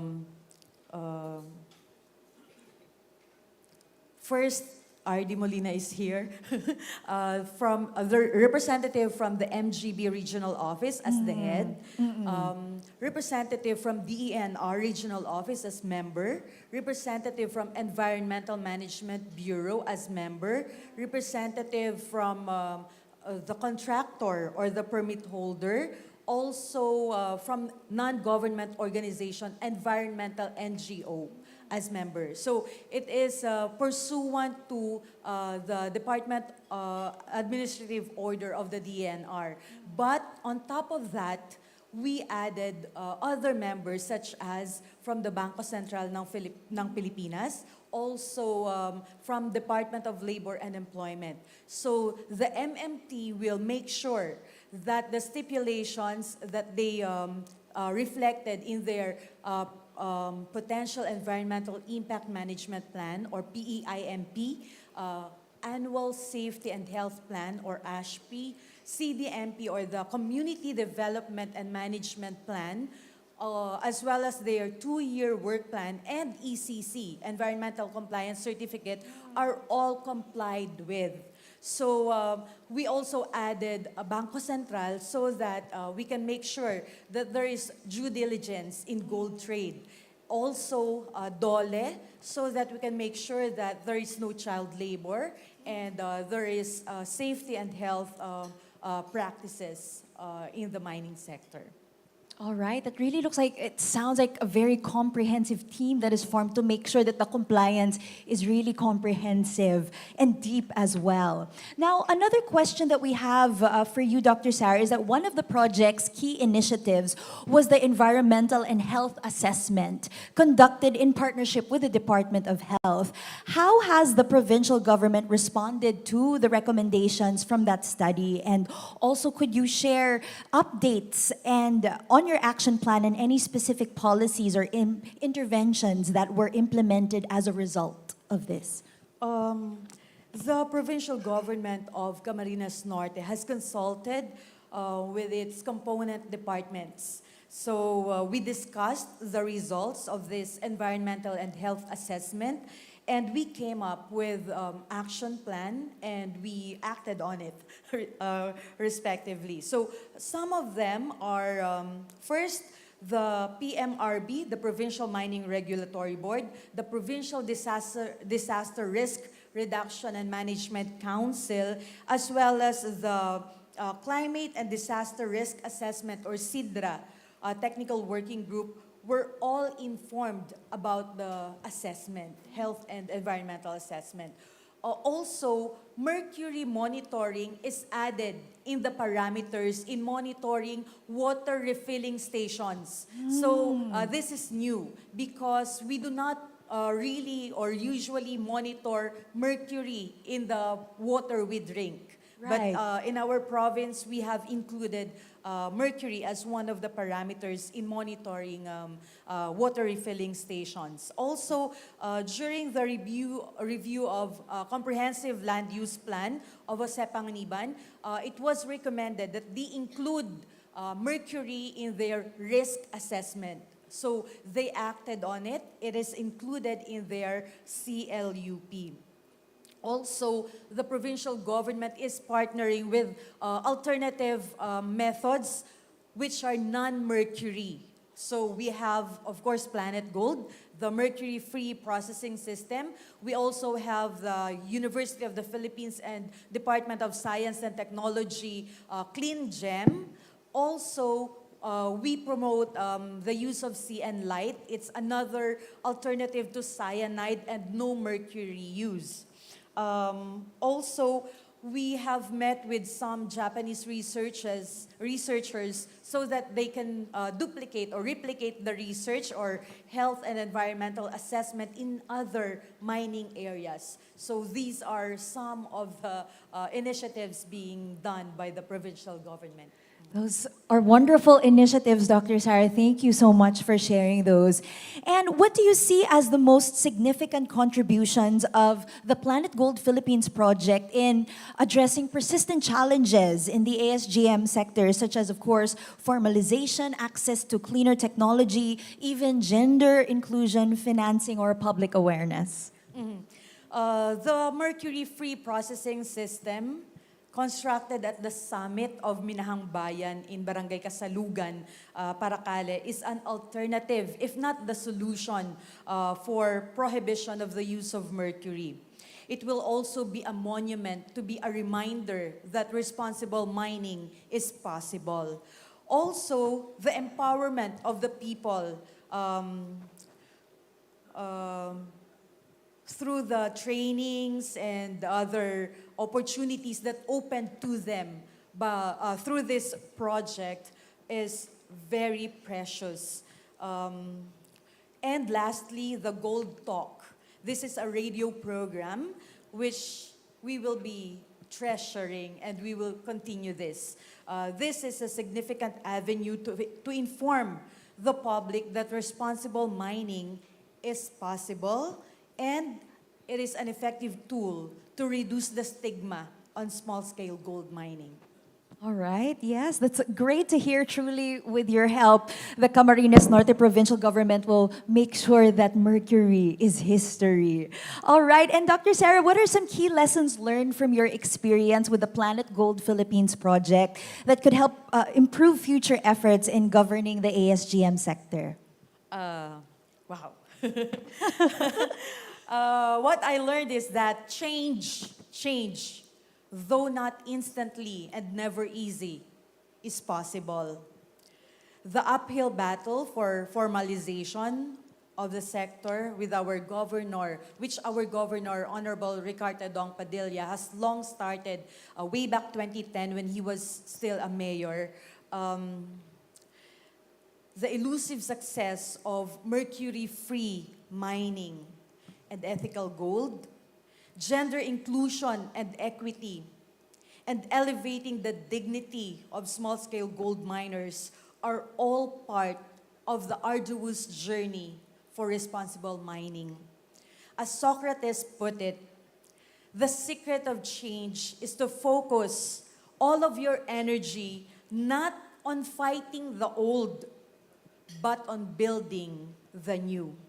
The Planet Gold Philippines project adopted the existing good practices, introduced innovations, and built new perspectives for cleaner, safer, and more profitable artisanal and small-scale gold mining sector.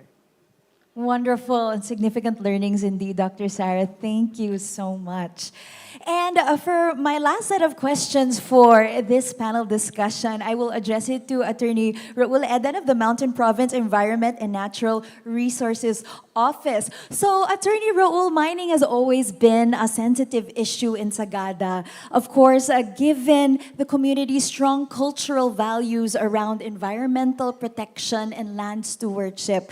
So, how did the Planet Gold Philippines project ensure that indigenous rights and the FPIC process were respected? Okay, thank you, ma'am. Before I answer the question, I have to illustrate that Sagada, Mountain Province, and CAR particular is ito yung place na where you can see most indigenous peoples to assert their rights. So this is actually a problem for during the formalization and during the formalization stage. However, Planet Gold ensured this indigenous practice that they were respected by, of course, learning how these indigenous cultural practices are being performed, I think even our concept of inayan, they were introduced to this. And of course, digging into the value of the culture. And of course, as indigenous peoples, we are deeply rooted in our practices, since they have to ensure that the FPIC, according to the NCIP regulations, are followed, are step-by-step process na ginawa. Tapos, of course, transparency among kasi sa amin kasi, we have the concept na ayaw namin yan, kukunin nyo lang yung ano namin, yung minerals namin, tapos iiwan yung ganon. So, transparency was there. So, I think that was the key. So, kung naging successful yung Planet Gold, they were open sa.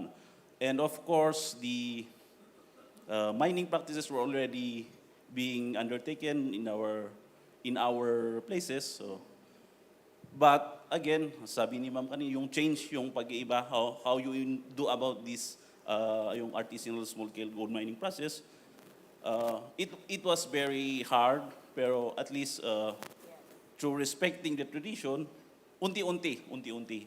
Then later on, na-accept, but not of course, there are certain aspects na di mo talaga totally ma-accept until now. So yun siguro yung key. It's the how do you go about it and the transparency. Yes, a very important point, Attorney Raul, that you've pointed out. The communication is key and just that respect. And hindi natin minamadali, unti-unti ang pagbabago. Of course, with that continuous respect and communication of all parties. Now, Attorney, while small-scale mining in Sagada has long been part of local culture and tradition, yung mga established practices na natin, it has only more recently come under the lens of formal regulation. So how did the project promote more responsible and culturally sensitive mining practices in this context? And how has your experience with Planet Gold shaped your perspective in supporting the formalization of ASGM sa Mountain Province? Well, this experience actually, yung formalization stage, that what we experience is that indeed you can introduce change sa culture namin na hindi naman nasisira yung dating traditions, cultures. Parang it's a way, parang enculturation, yung you are bringing in new technology to accept para introduce, at the same time you're preserving the cultural value of the people. Yung you are not hindi mo sinisira, still preserve. Hindi mo ini-integrate mo lang siya additionally as a form, and minsan ina-adapt na rin yung mga katutubo natin doon sa Cordilleras. All right, yeah. So we find very key word, no, Attorney Raul, yung integration. We preserve our traditions while we are still have that openness, of course, to new technology. So we have that synergy, that integration, that collaboration, but always with respect for our past traditions as well. Now, as part of its efforts to strengthen, ayun nga, yung dialogue and collaboration and that open communication, Planet Gold Philippines project organized a regional ASGM forum in the Mountain Province. So could you share more about this forum and how it helped build trust and open communication between miners, indigenous communities, and government agencies, particularly in improving access to technical support and essential public services? Actually, this is very important. No, as I remember, mining practices were already being performed in the provinces, hindi lang sa Sagada. And sa Sagada, these regional forums actually were very important.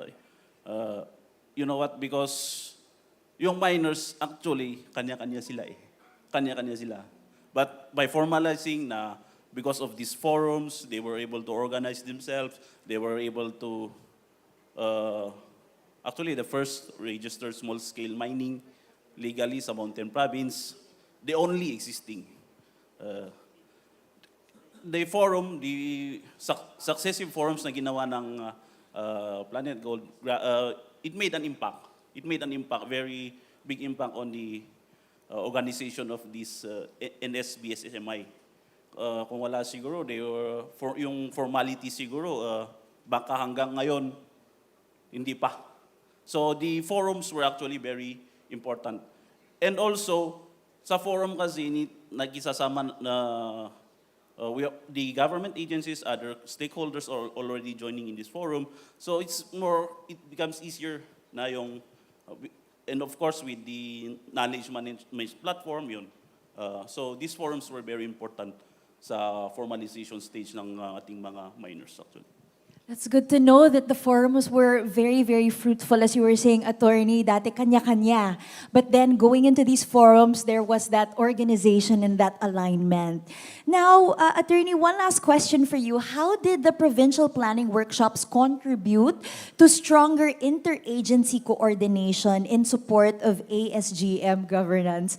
And were there any concrete outcomes or action points that have helped align local government efforts moving forward? As to yung other government relations, I cannot really concretely answer that kasi I only took the office 2 years, meaning to say nandito na yung Planet Gold before I even took over the helms of the environmental office. But looking at the outcome today, yung outcome niya, it really made an impact. It really made an impact. Kasi actually, we will be using yung nangyari dito, we might be, yun na yung parang basis namin to convince other small-scale groups na outside of Sagada, parang model na namin yung Planet Gold in coming up with, in asking for the registration of these other small existing and not yet formalized small-scale minings existing in Mountain Province. Parang naging ano na natin tong Planet Gold na to. Parang naging, it's a model. Siguro. Yes, yes, to being able to formalize other small-scale mining groups within the Mountain Province. Thank you so much, Attorney Raul, and thank you to our panelists. Let's give them a warm round of applause. Thank you for that very rich and grounded discussion, for all of your wonderful insights, and for reminding us that formalization isn't just a goal, but a gateway to long-term impact in the ASGM sector. To our panelists, thank you. Maraming salamat. You may return to your seats.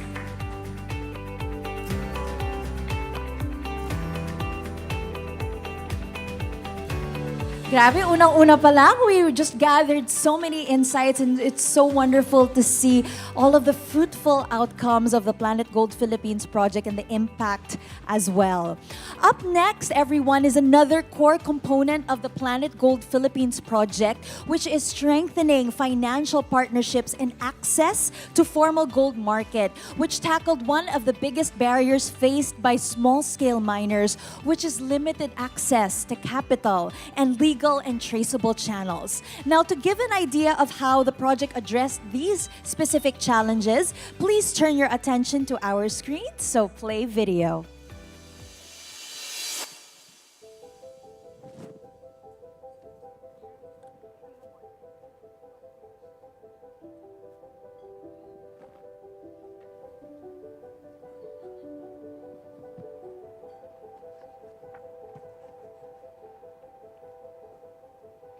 For many small-scale miners in the Philippines, the challenges extend far beyond the tunnels they work in. They often face limited access to fair and formal financing, lack clear pathways to legal markets, and have minimal representation in broader economic decision-making, despite contributing up to 80% of the country's annual gold reserves. But through the Planet Gold Philippines project and with the support of partners in government and the private sector, these barriers are beginning to lift, creating space for inclusion, opportunity, and shared progress.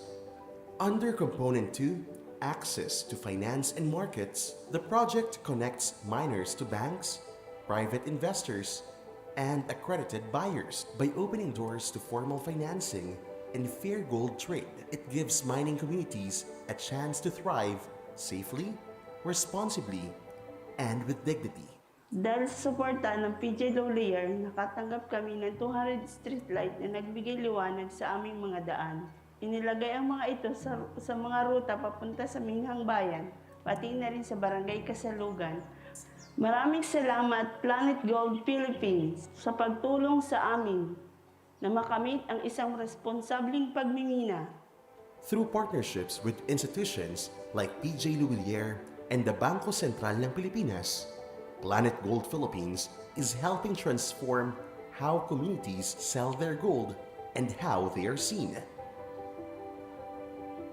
The NSBS SMAI in Sagada is now an accredited gold seller. With its accreditation, miners can sell their gold directly to the BSP and its authorized trader, allowing them to receive fair market prices through tax-exempt transactions.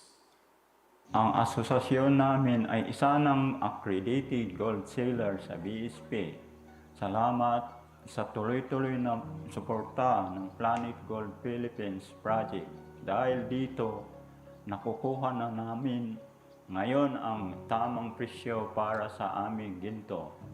Mas mataas at tapat na presyo. Buti na lang may gold buying station na ng Cebuana dito sa Sagada. Hindi na namin kailangang bumiyahe pa ng malayo para maibinta yung ginto. Nabibinta namin agad at tapat pa ang presyo.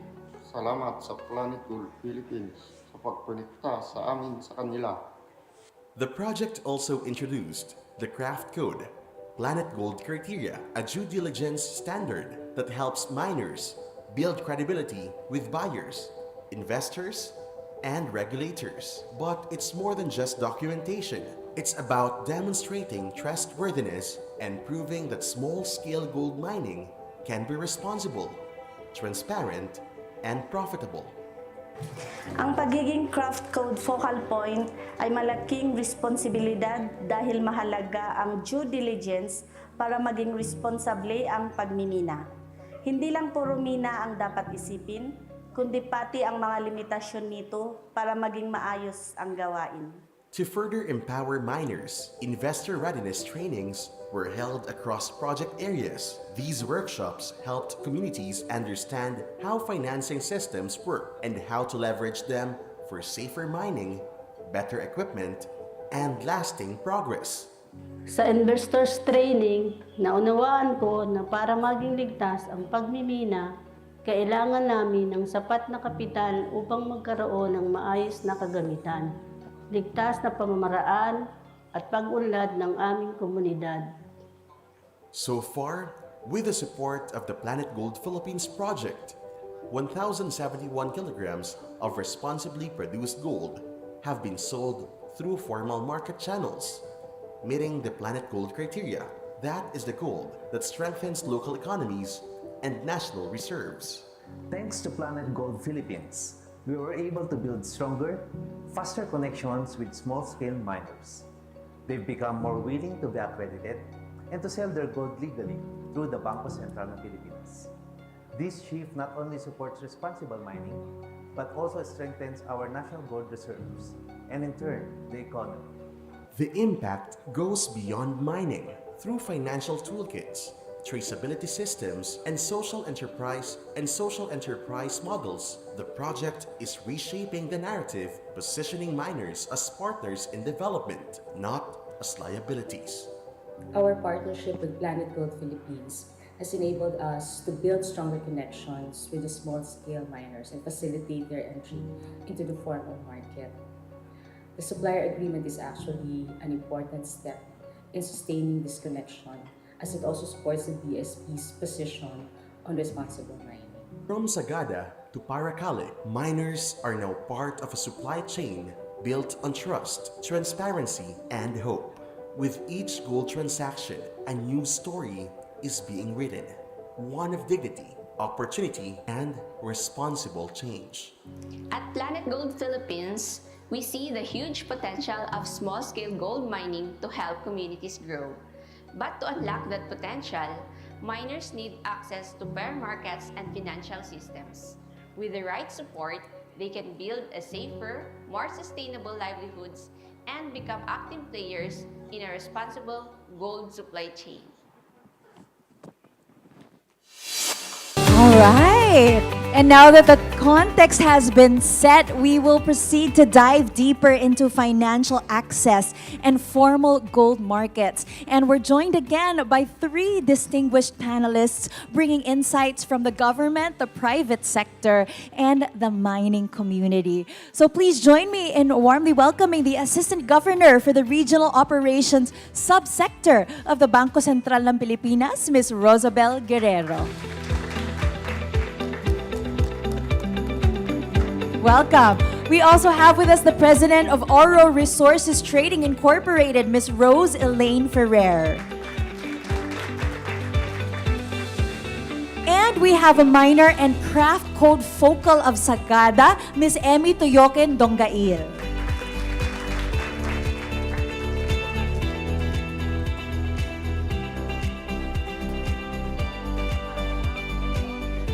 Welcome to our lovely panelists this morning.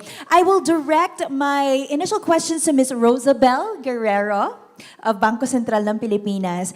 Ms. Rosabel, BSP has played an important role in promoting the formalization of artisanal and small-scale gold mining through its gold buying program. Could you share more about how BSP's mandate supports responsible ASGM and how this role has evolved or been further strengthened through the partnership with the Planet Gold Philippines project? Good morning, everyone. The Bangko Sentral ng Pilipinas, or the BSP, is not the Boy Scouts of the Philippines. It's the Bangko Sentral. Thank you for that reminder. Yes. Well, it's the BSP is mandated by law and to buy gold, all gold produced by small-scale miners across the country. And this is included in Section 17 of Republic Act number 7076, which is the People's Small-Scale Mining Act of 1991. Also, the new Central Bank Act, this is Republic Act 7653, and that's under Section 69, provides that the BSP can buy and sell gold. The BSP actually also provides tax exemptions to our registered small-scale miners and accredited traders, and that will allow them to excise, income, and withholding tax-free with that tax exemption. Actually, the collaboration of the BSP with the Planet Gold has helped. This collaboration of Planet Gold with the BSP complements our gold buying program because we've seen earlier the thrust to formalize the small-scale miners and also the capacity building programs of Planet Gold in terms of adoption of Mercury-Free processing technologies. This actually helps and are aligned with the BSP's responsible gold sourcing policy, and that will ensure the compliance of our small-scale miners with the due diligence, with this anti-money laundering, anti-illicit gold sourcing, and environmental standards. So this supports the thrust of the BSP to source for responsible gold sourcing. Actually, Planet Gold also provides assistance in terms of participation with the BSP in our engagement with stakeholders, and that will ensure empowering our small-scale miners. Yes, wonderful that we get to empower our small-scale miners. Now, just as a follow-up to that, Ms. Rosabel, what steps has BSP taken or is considering to make its gold buying program, which you spoke so eloquently about, even more accessible to small-scale miners, especially those in the more remote areas? And how did the partnership with the Planet Gold Philippines project help advance these efforts? Well, we recognize that we only have 5 gold buying stations across the country that will be able to cover the 55 or so declared minahang bayan. So And also our gold buying stations are quite far from where these minahang bayans are located. And that's the reason why the BSP approved the regulatory sandbox of PJ Louvillier, Ms. Rose Ferrer, because that PJ Louvillier will serve as an accredited trader that will buy, that is authorized to buy gold from the small-scale miners and sell this to the BSP utilizing their network, the wide network of PJLI, which are located actually even in the remotest parts of the country. And that addresses the concern of small-scale miners on lack of access to our gold buying stations. So actually, the support of Planet Gold here in terms of the support of Planet Gold to this regulatory sandbox, BSP-approved regulatory sandbox project, this created a pioneering model to formalize and digitize the artisanal and small-scale gold mining supply chain. This collaboration, the support provided by Planet Gold here, this collaboration allowed the testing of innovative digital platforms for traceability, payments, and inclusive financial services that includes microloans and insurance. So, and these are all within the BSP's controlled sandbox environment.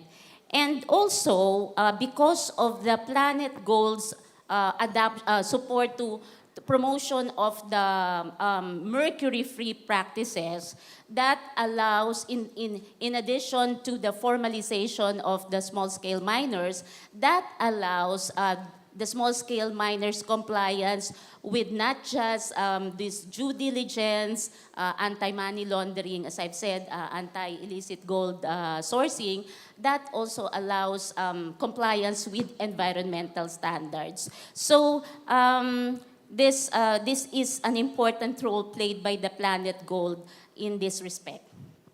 Thank you so much for that, Ms. Rosabel. Last question for you. From a central banking and economic standpoint, why is it important for gold from the ASGM sector to be captured through formal channels? And how has the Planet Gold Philippines project contributed to this goal? And what further steps or partnerships through BSP or similar initiatives can help sustain and then further scale this impact in support of national development? Well, of course,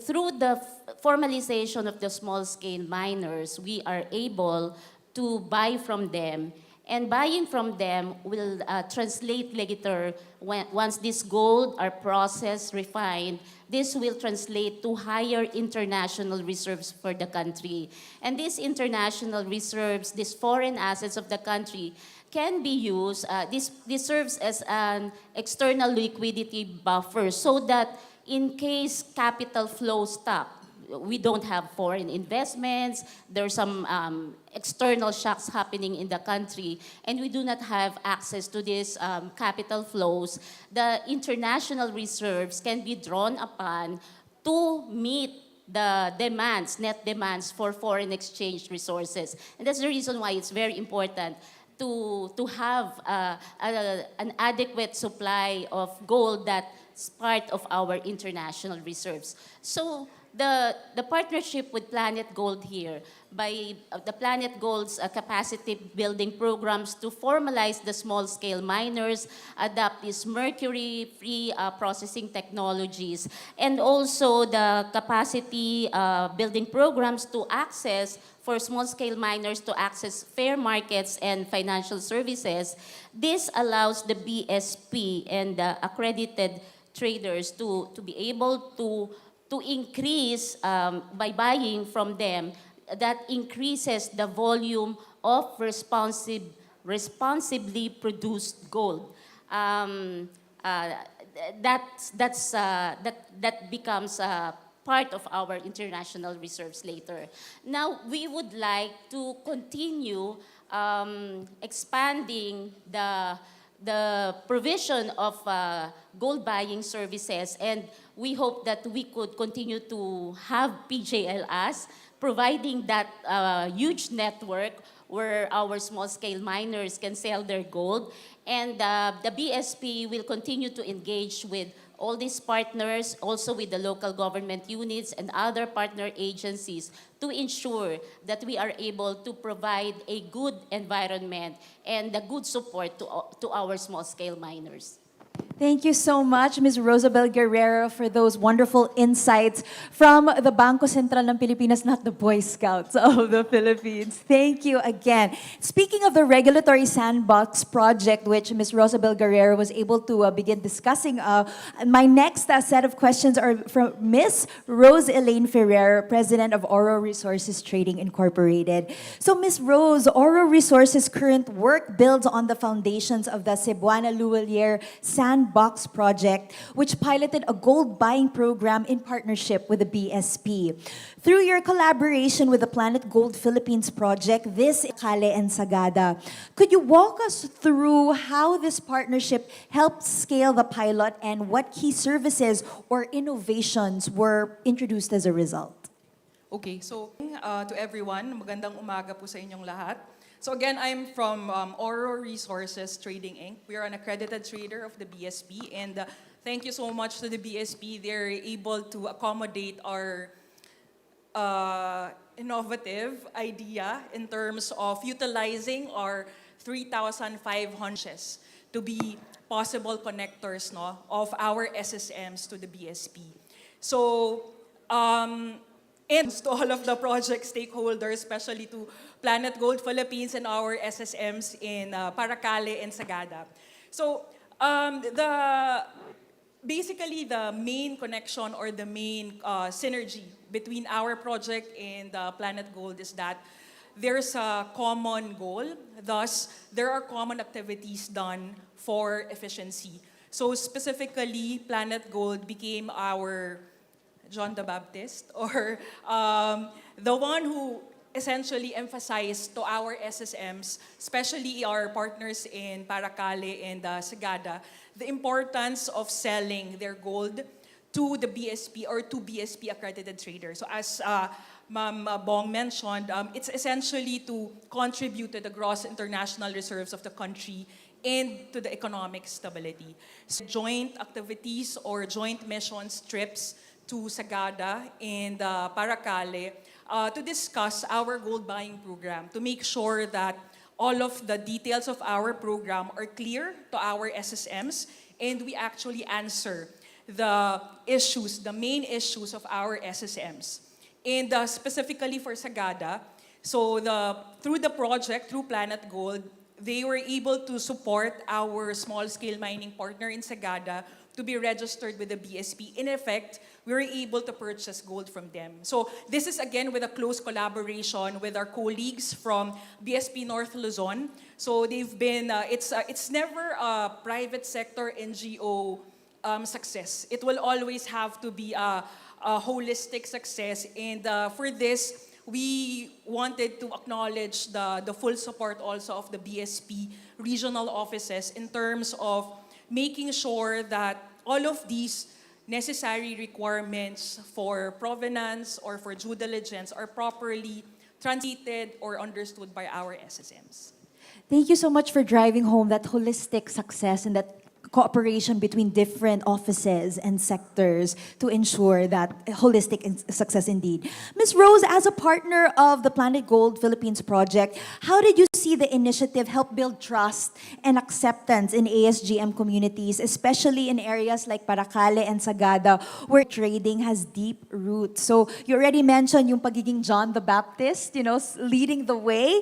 What approaches or lessons were most effective in promoting openness to formal systems and financial services? Actually, I wouldn't say that the trust is the major derived success here. No, it's really the efficiency of joint activities, collaboration, because we have a common goal. The common goal is to increase or provide access to our SSMs to be able to sell their gold production to the BSP and proactively contribute to our economy. So the trust, especially for this kind of business, it will take time. So siguro kahit mga 10 John the Baptist, it would really take time. But if there are joint activities to discuss this, then it would be easier for our SSMs or for the communities to actually appreciate and understand that for us, we are a private sector, to understand that we're not just making a business. We're also, in the whole scheme of things, we wanted to proactively contribute to our economy and to include our SSMs in this equation. All right, yes, definitely working to that common goal and through the joint activities, being able to continuously build that trust. Now, one of the key goals of the Planet Gold Philippines project is to improve financial inclusion for small-scale miners. So, Ms. Rose, from your experience working in Paracale and Sagada, how did your partnership with the project open up opportunities for miners to access financial services such as savings, credit, and insurance? And what potential do you see for gold trading platforms like yours to serve as gateways for broader financial empowerment in ASGM communities? Okay, so full disclosure, because there's so many spectrum of financial services, and we've been doing the sandbox. We did the sandbox from March 2004 until December 2004, and then we transitioned to a business as usual phase from December until now. So medyo bata pa, no? And admittedly, the main financial services provided now with collaboration or with joint activities with Planet Gold is really to provide access to our SSM partners in Paracale and Sagada to be able to sell their gold production to the BSP. Maybe in the future, we'll do that or we'll include more activities for financial inclusion in terms of savings or in terms of other financial services that's necessary. But I would say that it's already a big impact to be able to contribute to the BSP, and our SSM partners in Sagada and Paracale can really say that they are directly selling, or they can directly sell, or they can sell through a BSP accredited trader to be able to contribute to our economy. So maybe in the future we'll have more details in terms of the other financial services. Yes, because this is just a beginning. True, very significant step, and then being able to expand and offer other financial services to our small-scale miners as well. Thank you so much, Ms. Rose Elaine Ferrer, President of Oro Resources Trading, Inc. And for my last set of questions, I directed to Ms. Emmy Toyoken Donggail. Hello, Ms. Emmy. My question is, as a craft code focal person, what are your main responsibilities? And how does your role support responsible and formalized mining practices in your community? Being the craft code focal person, my main responsibility is to identify and report the risks and the incidents that are happening in the Minahang Bayan. And after reporting those incidents and risks to the Planet Gold, I discussed those things with the officers and the BOTs of the organizations so that we can discuss and look for solutions and solutions for the whatever incidents or risk. Vacant role that you play, Ms. Emmy, in being able to really communicate on the ground the incidents that occur so that these can be addressed. Now, Ms. Emmy, what were the most significant changes you've experienced since applying the Craft Code Planet Gold version in your operations? Actually, ma'am, before, nung first na ako na craft na focal ako, ma'am, the word report is very sensitive to the miners. It agitated them because report is something not good to them. But until such code yung Sidu, bago talaga yung pananaw namin tungkol sa pagmimina. And dati, ang focus lang namin kuha ng ginto, pero ngayon, iniisip na rin namin kung paano ito ginagawa. Mining is challenging, especially with the use of mercury and the risky nature of working deep inside tunnels. But it's not impossible. Through Planet Gold Philippines Component 3, the project has empowered mining communities with better technology and practices. To build the right solutions, the project began with in-depth studies in its pilot sites in Sagada and Paracale, together with Partner Mining Association, the Northern Sagada Barangay Small-Scale Mining Association, and Samahan ng mga Minero sa Barangay Kasalugan.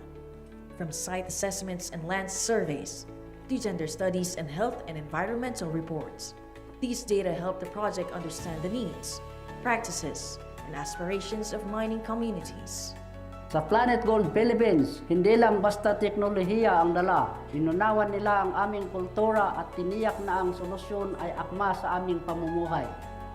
Equipping miners starts with proper training, from first aid and emergency response to permitting and operating mercury-free processing systems so they can mine safely and efficiently.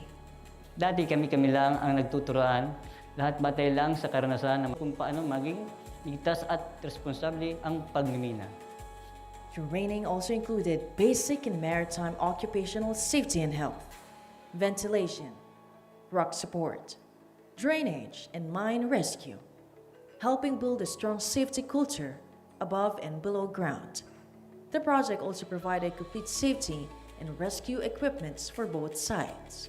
Malaking tulong ang training para maging ligtas kami. Dati, wala kaming alam sa tamang ventilation at rescue at improvise lang ang gamit namin.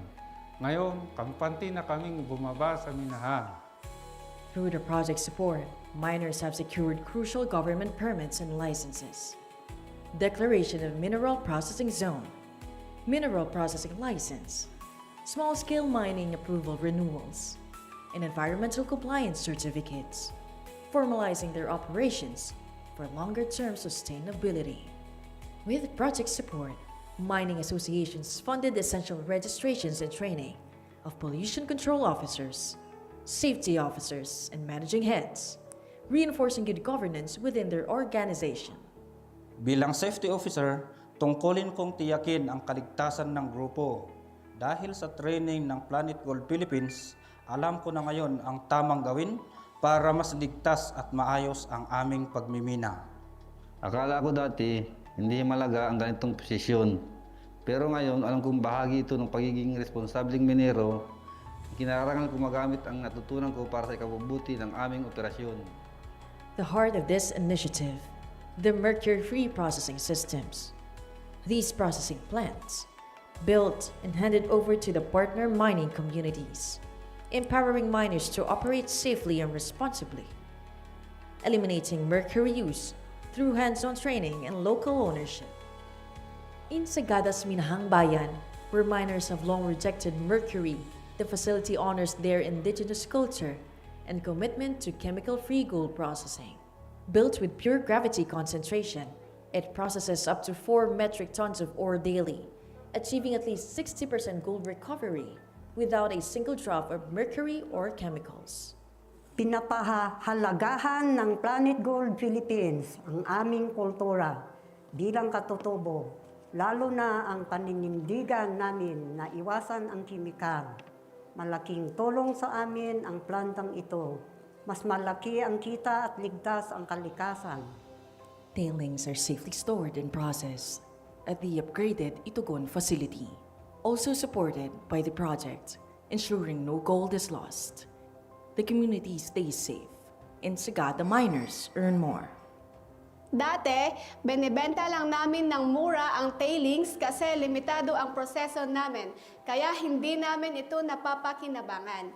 Pero ngayon, mas kumikita na kami dahil may ganitong facility na sa kabilang bayan, sa tulong ng Planet Gold Philippines.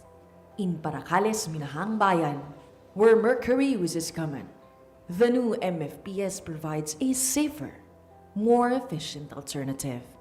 using gravity and a low cyanide amino acid leaching process. It recovers up to 80% of gold, more than the double the traditional 30 to 40% recovery rates. Malaki talaga ang pagbabago dito sa aming lugar. Hindi na kami nag-aasogi pero malaki pa rin ang nakukuha namin ginto. Isa itong patunay, hindi natin pagsabayin ang pagiginto sa ating kalikasan. Sa loob ng 35 years na panunungkulan ko bilang Municipal Health Officer ng Bayan ng Paracale, maraming karaniwang sakit ang dinaranas ng mga minero. Sanhi ng paggamit nila ng mercury, tulad halimbawa ng karaniwang ubo at sipon, trangkaso, pneumonia, bronchitis, PTB, at marami pang iba. Napakalaking tulong po na Mercury-Free sa pagkuha ng ginto. Sana po mai-sustain at maipatupad ng LGU ng Paracale ang paggamit nito para sa kapakanan ng sambayan ng Paracaleño. On February 3rd and April 2nd, 2025, the Mercury-Free processing systems were officially handed over to their mining associations, marking a historic milestone for both communities. Salamat planetGOLD Philippines! Hindi na namin kailangang pumili kung kikita ba kami o proprotektahan ang aming kalusugan. Ngayon, pareho na naming nakukuha. Hindi namin sasayangin ang pagkakataong ito. Patuloy naming paiigtingin ang pagmimina ng may malasakit sa kalikasan at pag-iingat para sa kinabukasan ng susunod na henerasyon. Ipapasa namin ang lahat ng natutunan namin para mapatuloy ang magandang pagbabago. With cleaner technologies, safer practices, and empowered miners, the planetGOLD Philippines project shows that responsible small-scale gold mining is within reach in making a real difference. At planetGOLD Philippines, we believe that with proper support, effective tools, and genuine trust, miners can mine responsibly, create real change, and protect both their communities and the environment.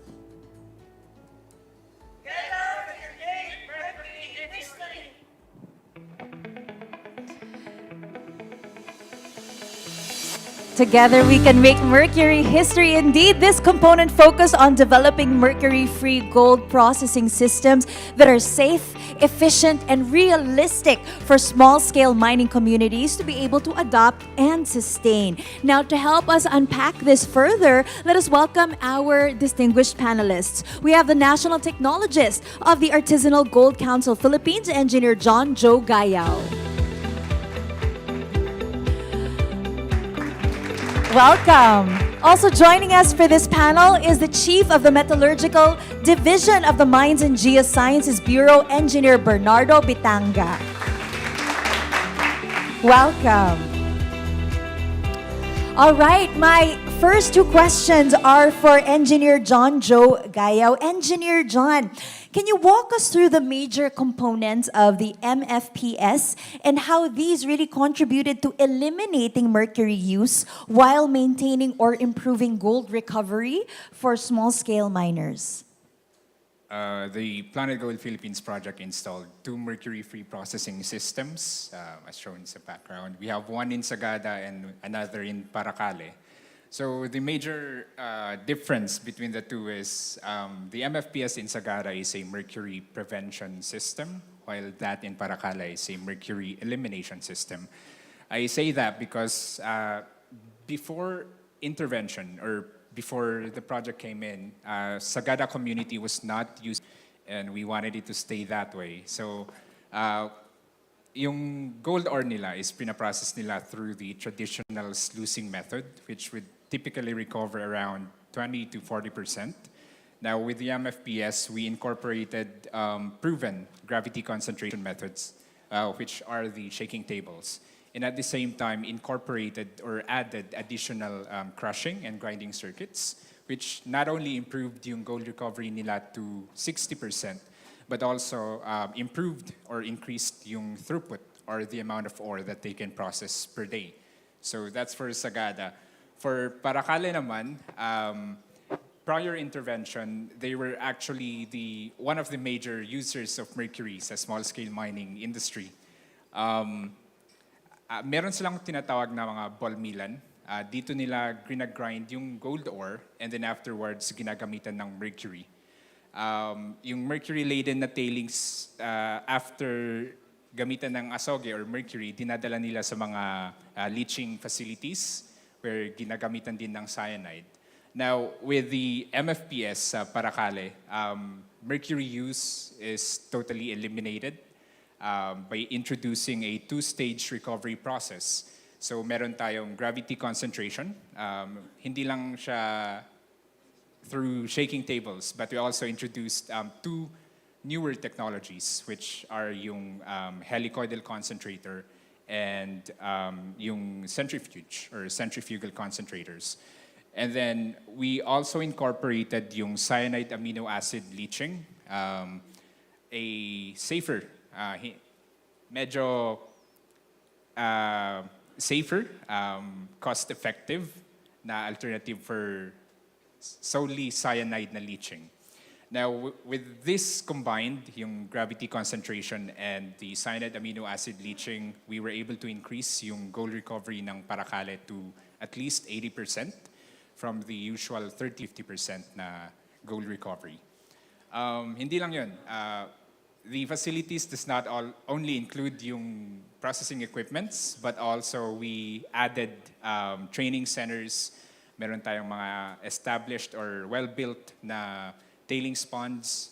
Merong mga offices, infrastructures for power supplies, water supplies. This is for us to ensure na safe and sustainable yung operations. Thank you for the very clear explanations of the MFPS in both Paracale and Sagada.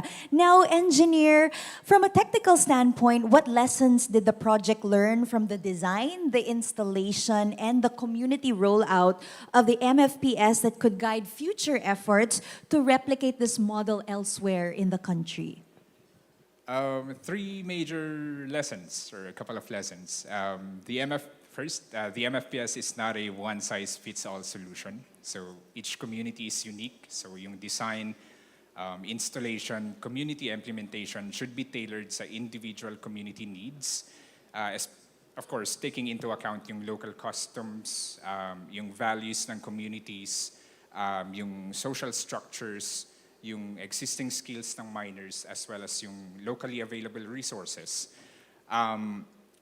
Early and consistent engagement, community engagement with the miners is also critical. Second lesson, other value-adding technological options, not just those that complement the MFPS, but those that enhance and extend its capabilities, such as yung safer alternatives to cyanide. All right, thank you so much for that, engineer. Now, customization, communication, and respect, and then, of course, that continuous support. Next, my next set of questions are for Engineer Bernardo Bitanga. Engineer Bernardo, from MGB's standpoint, what makes the design of the MFPS units in Paracale and Sagada a good model for responsible and mercury-free mineral processing? Are there specific features or design principles that stand out as particularly aligned with government standards or the realities of small-scale mining? Good morning. The Mercury-Free processing system in Paracale and Sagada are both models for responsible mining. These facilities utilize the gravity concentration and a controlled cyanidation process, which is in alignment with the government's commitment under the Minamata Convention and the DNR policies to eliminate the use of mercury. And these facilities were designed with environmental safeguards, including yung tailings pond, wastewater treatment system, detoxification circuit, and also the modular and the cost-effective design of these facilities are adaptable and scalable to other small-scale mining areas and addressing the technical and the financial limitations of the small-scale mining communities. So overall po, these facilities represents a practical, a policy-aligned approach in transforming the ASGM sector to a safer, more environmentally sound, and a socially responsible industry. All right, thank you for that, Engineer Bernardo. Now, Engineer, from MGB's perspective, what is the significance of the successful installation and operation of the MFPS units in Paracale and Sagada? And how do these align with national priorities on mercury reduction and the formalization of the ASGM sector? Well, the installation and operation of these MFPS units in Paracale and Sagada marks an important milestone in promoting responsible mining and reduction of mercury use. And again, the projects supports the Philippine National Action Plan, again under the Minamata Convention, by providing mercury-free processing alternatives that protect both the health and the environment. And also, the MFPS facilities also advance the formalization of small-scale mining by encouraging legal operations and improving safety. And we can say that these initiatives highlights how the government, the communities, all stakeholders can collaborate to build a more sustainable and a more compliant ASGM sector. Yes, to a more sustainable and compliant ASGM sector. And my last question for you, Engineer Bernardo, is what role did MGB play in supporting the design and installation of the MFPS? And how can similar public-private collaborations be strengthened moving forward to promote responsible mineral processing in other ASGM areas? Well, first, the provision of equipment. The Mines and Geosciences Bureau supported the Paracale project through a donation of key equipment. This includes yung leaching tanks, rod mill, various electric motors, and other essential components necessary for the operation. And for the technical assistance, we provided our expertise through the evaluation and the design of the MFPS facility. And also, we're the ones who conducted the chemical analysis and assays on gold, silver, and copper to various ore samples and metallurgical products during the commissioning and testing of these facilities. And for the site validation and coordination, we work closely with the LGUs, small-scale mining associations, to ensure that these facilities will be situated in a legal and a more appropriate areas. Meaning, we ensure that these facilities are constructed inside or within a declared Minahang Bayan areas. And capacity building, trainings, and community engagements were conducted to raise awareness among small-scale miners, the community, about the hazards of the mercury use. And finally, as part of the mandate of the MGB, we continued to monitor the operational compliance of these facilities and continue to provide guidance.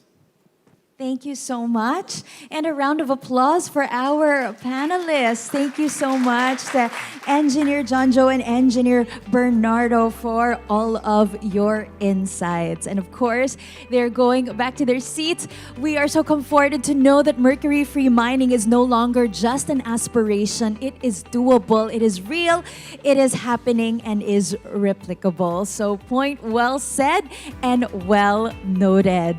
All right, so everybody, today we are proud to showcase two winning performances from planetGOLD Philippines educational roadshows. So first up, performing their original jingle on Mercury-Free ASGM, let's welcome the talented students from Bangaan National High School.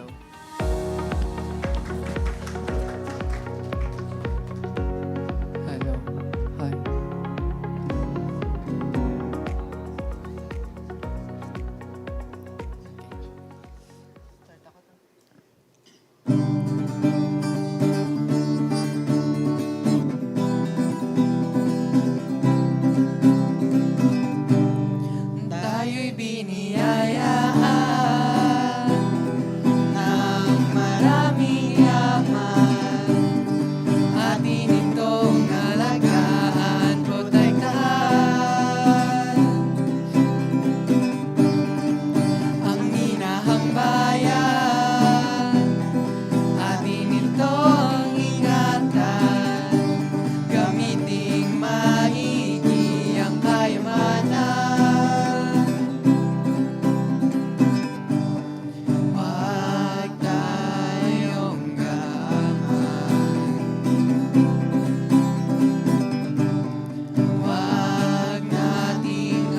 lulusungin. Kabataan magkaisa para sa kinabukasan, pananawagan para sa lahat, ating pangalagaan, yamang bigay ng lumikha.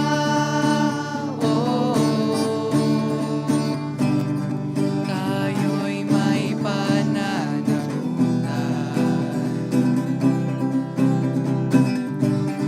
kaya ating alagaan ang yaman, susi sa kinabukasan, nakasalalay sa ating kamay.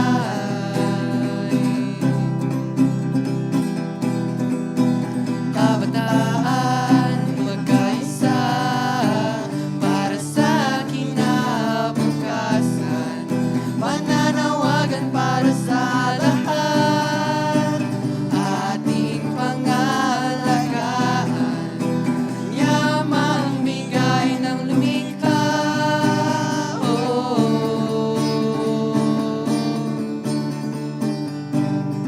Ating patibayin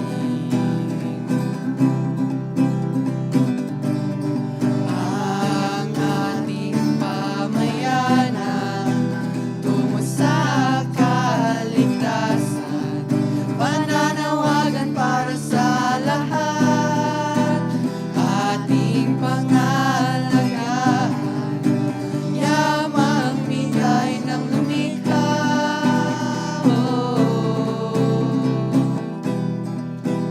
Kabataan magkaisa para sa kinabukasan,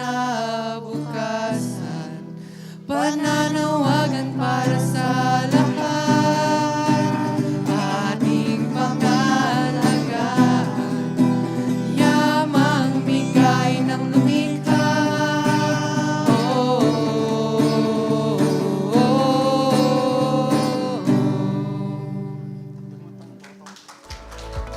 Thank you so much! Maraming salamat to this talented trio from the Bangaan National High School for that very catchy and powerful anthem. In just a little bit, everybody, we are going to be treated to another performance. And also, incidentally, we were able to have 3 panel discussions a while ago. So after lunch, we are going to have one more. So that's another thing that we can look forward to. So again, we have wonderful numbers coming up as we continue to enjoy the day. Kamusta kayo? Are you all doing well? Yes. Okay, I'm gonna check that again. Together, we can make Mercury history. Can you all say that again at the count of 3? 1, 2, 3, and go! Parang bumaba yung energy ng konti. Baka medyo gutom na. One more time, can we say that again? 1, 2, 3, and go! Wonderful! And on that note, everyone, we have our next performer right here. Let's hear a compelling spoken word piece from the students of Gumaus National High School.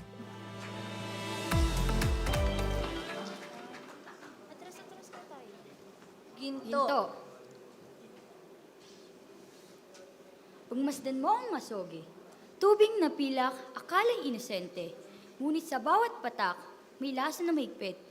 Tumatama sa baga, sa dugo, sa init. Ginagamit sa ginto. Oo, matagal nang ganito. Ngunit hindi lahat ng tradisyon ay dapat manatili. Kung ito'y sumisira, tayo'y may kakayahang magbago. May bagong daan, may ligtas na pagbuo. Kami kabataan, handang makinig at magsalita. Tulay sa pagitan ng agham at masa. Walang hawak na martilyo o pala, pero may layuning gawing makatao ang pagnina. Hindi kailangang gumamit ng asugi para mabuo ang ginto. May teknolohiyang makatao, may paraang makakalkasang totoo. Proteksyon sa katawan, proteksyon sa kalikasan, dahil ang buhay hindi dapat maging kapalit ng batong may kinang. Hindi kalaban ang minahan, kung ito'y may gabay at malasakit sa kinabukasan. Kami kabataang mulat, handang magmulat, para sa pagmimina, ligtas, legal at may dignidad. Huwag maliitin ang maliitang pagmimina. Ito ay hanap buhay, ito ay buhay. Kung ito'y maayos, formal at may gabay, bakit hindi natin ito igalang at mahalin ng tunay? Ang ginto hindi lang palamuti sa leeg. Ito'y bigas sa hapag, tuition sa eskwela, pagbangon sa kuna, at tulay sa pag-asa ng mga pamilyang walang iba kundi minahan ang tahanan nila. Kami, mga kabataan, ay handang tumindig, maging kabalikat sa pagbabago, sa ligtas, makatarungan at makaligtasang pagmimina. Kami ang susunod na henerasyon, kaya ngayon pa lang kami kikilos na. Kalampagin ang kaisipan, isigaw ang katotohanan na may ginto sa lupa at buhay na dapat pahalagahan, at sa pagkilos nating sama-sama, mas makinang ang kinabukasang ating pagsasaluhan. Ito ang kabataan, ito ang panawagan ng kabataan. Ginto na malinis, ginto na ligtas, Ginto na bantay-bantay. Ginto para sa lahat, ginto para sa aming kinabukasan, ginto.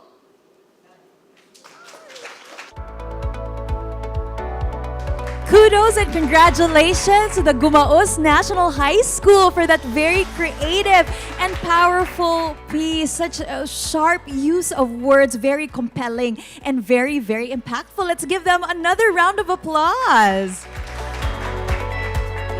All right, everybody, now it's time to take a well-deserved break, and I'm very, very happy to announce that lunch is now served. Now, before you head out and start enjoying your meal, we invite you all to explore the Planet Gold Philippines Legacy exhibit if you haven't yet, which is a walkthrough of our 6-year journey.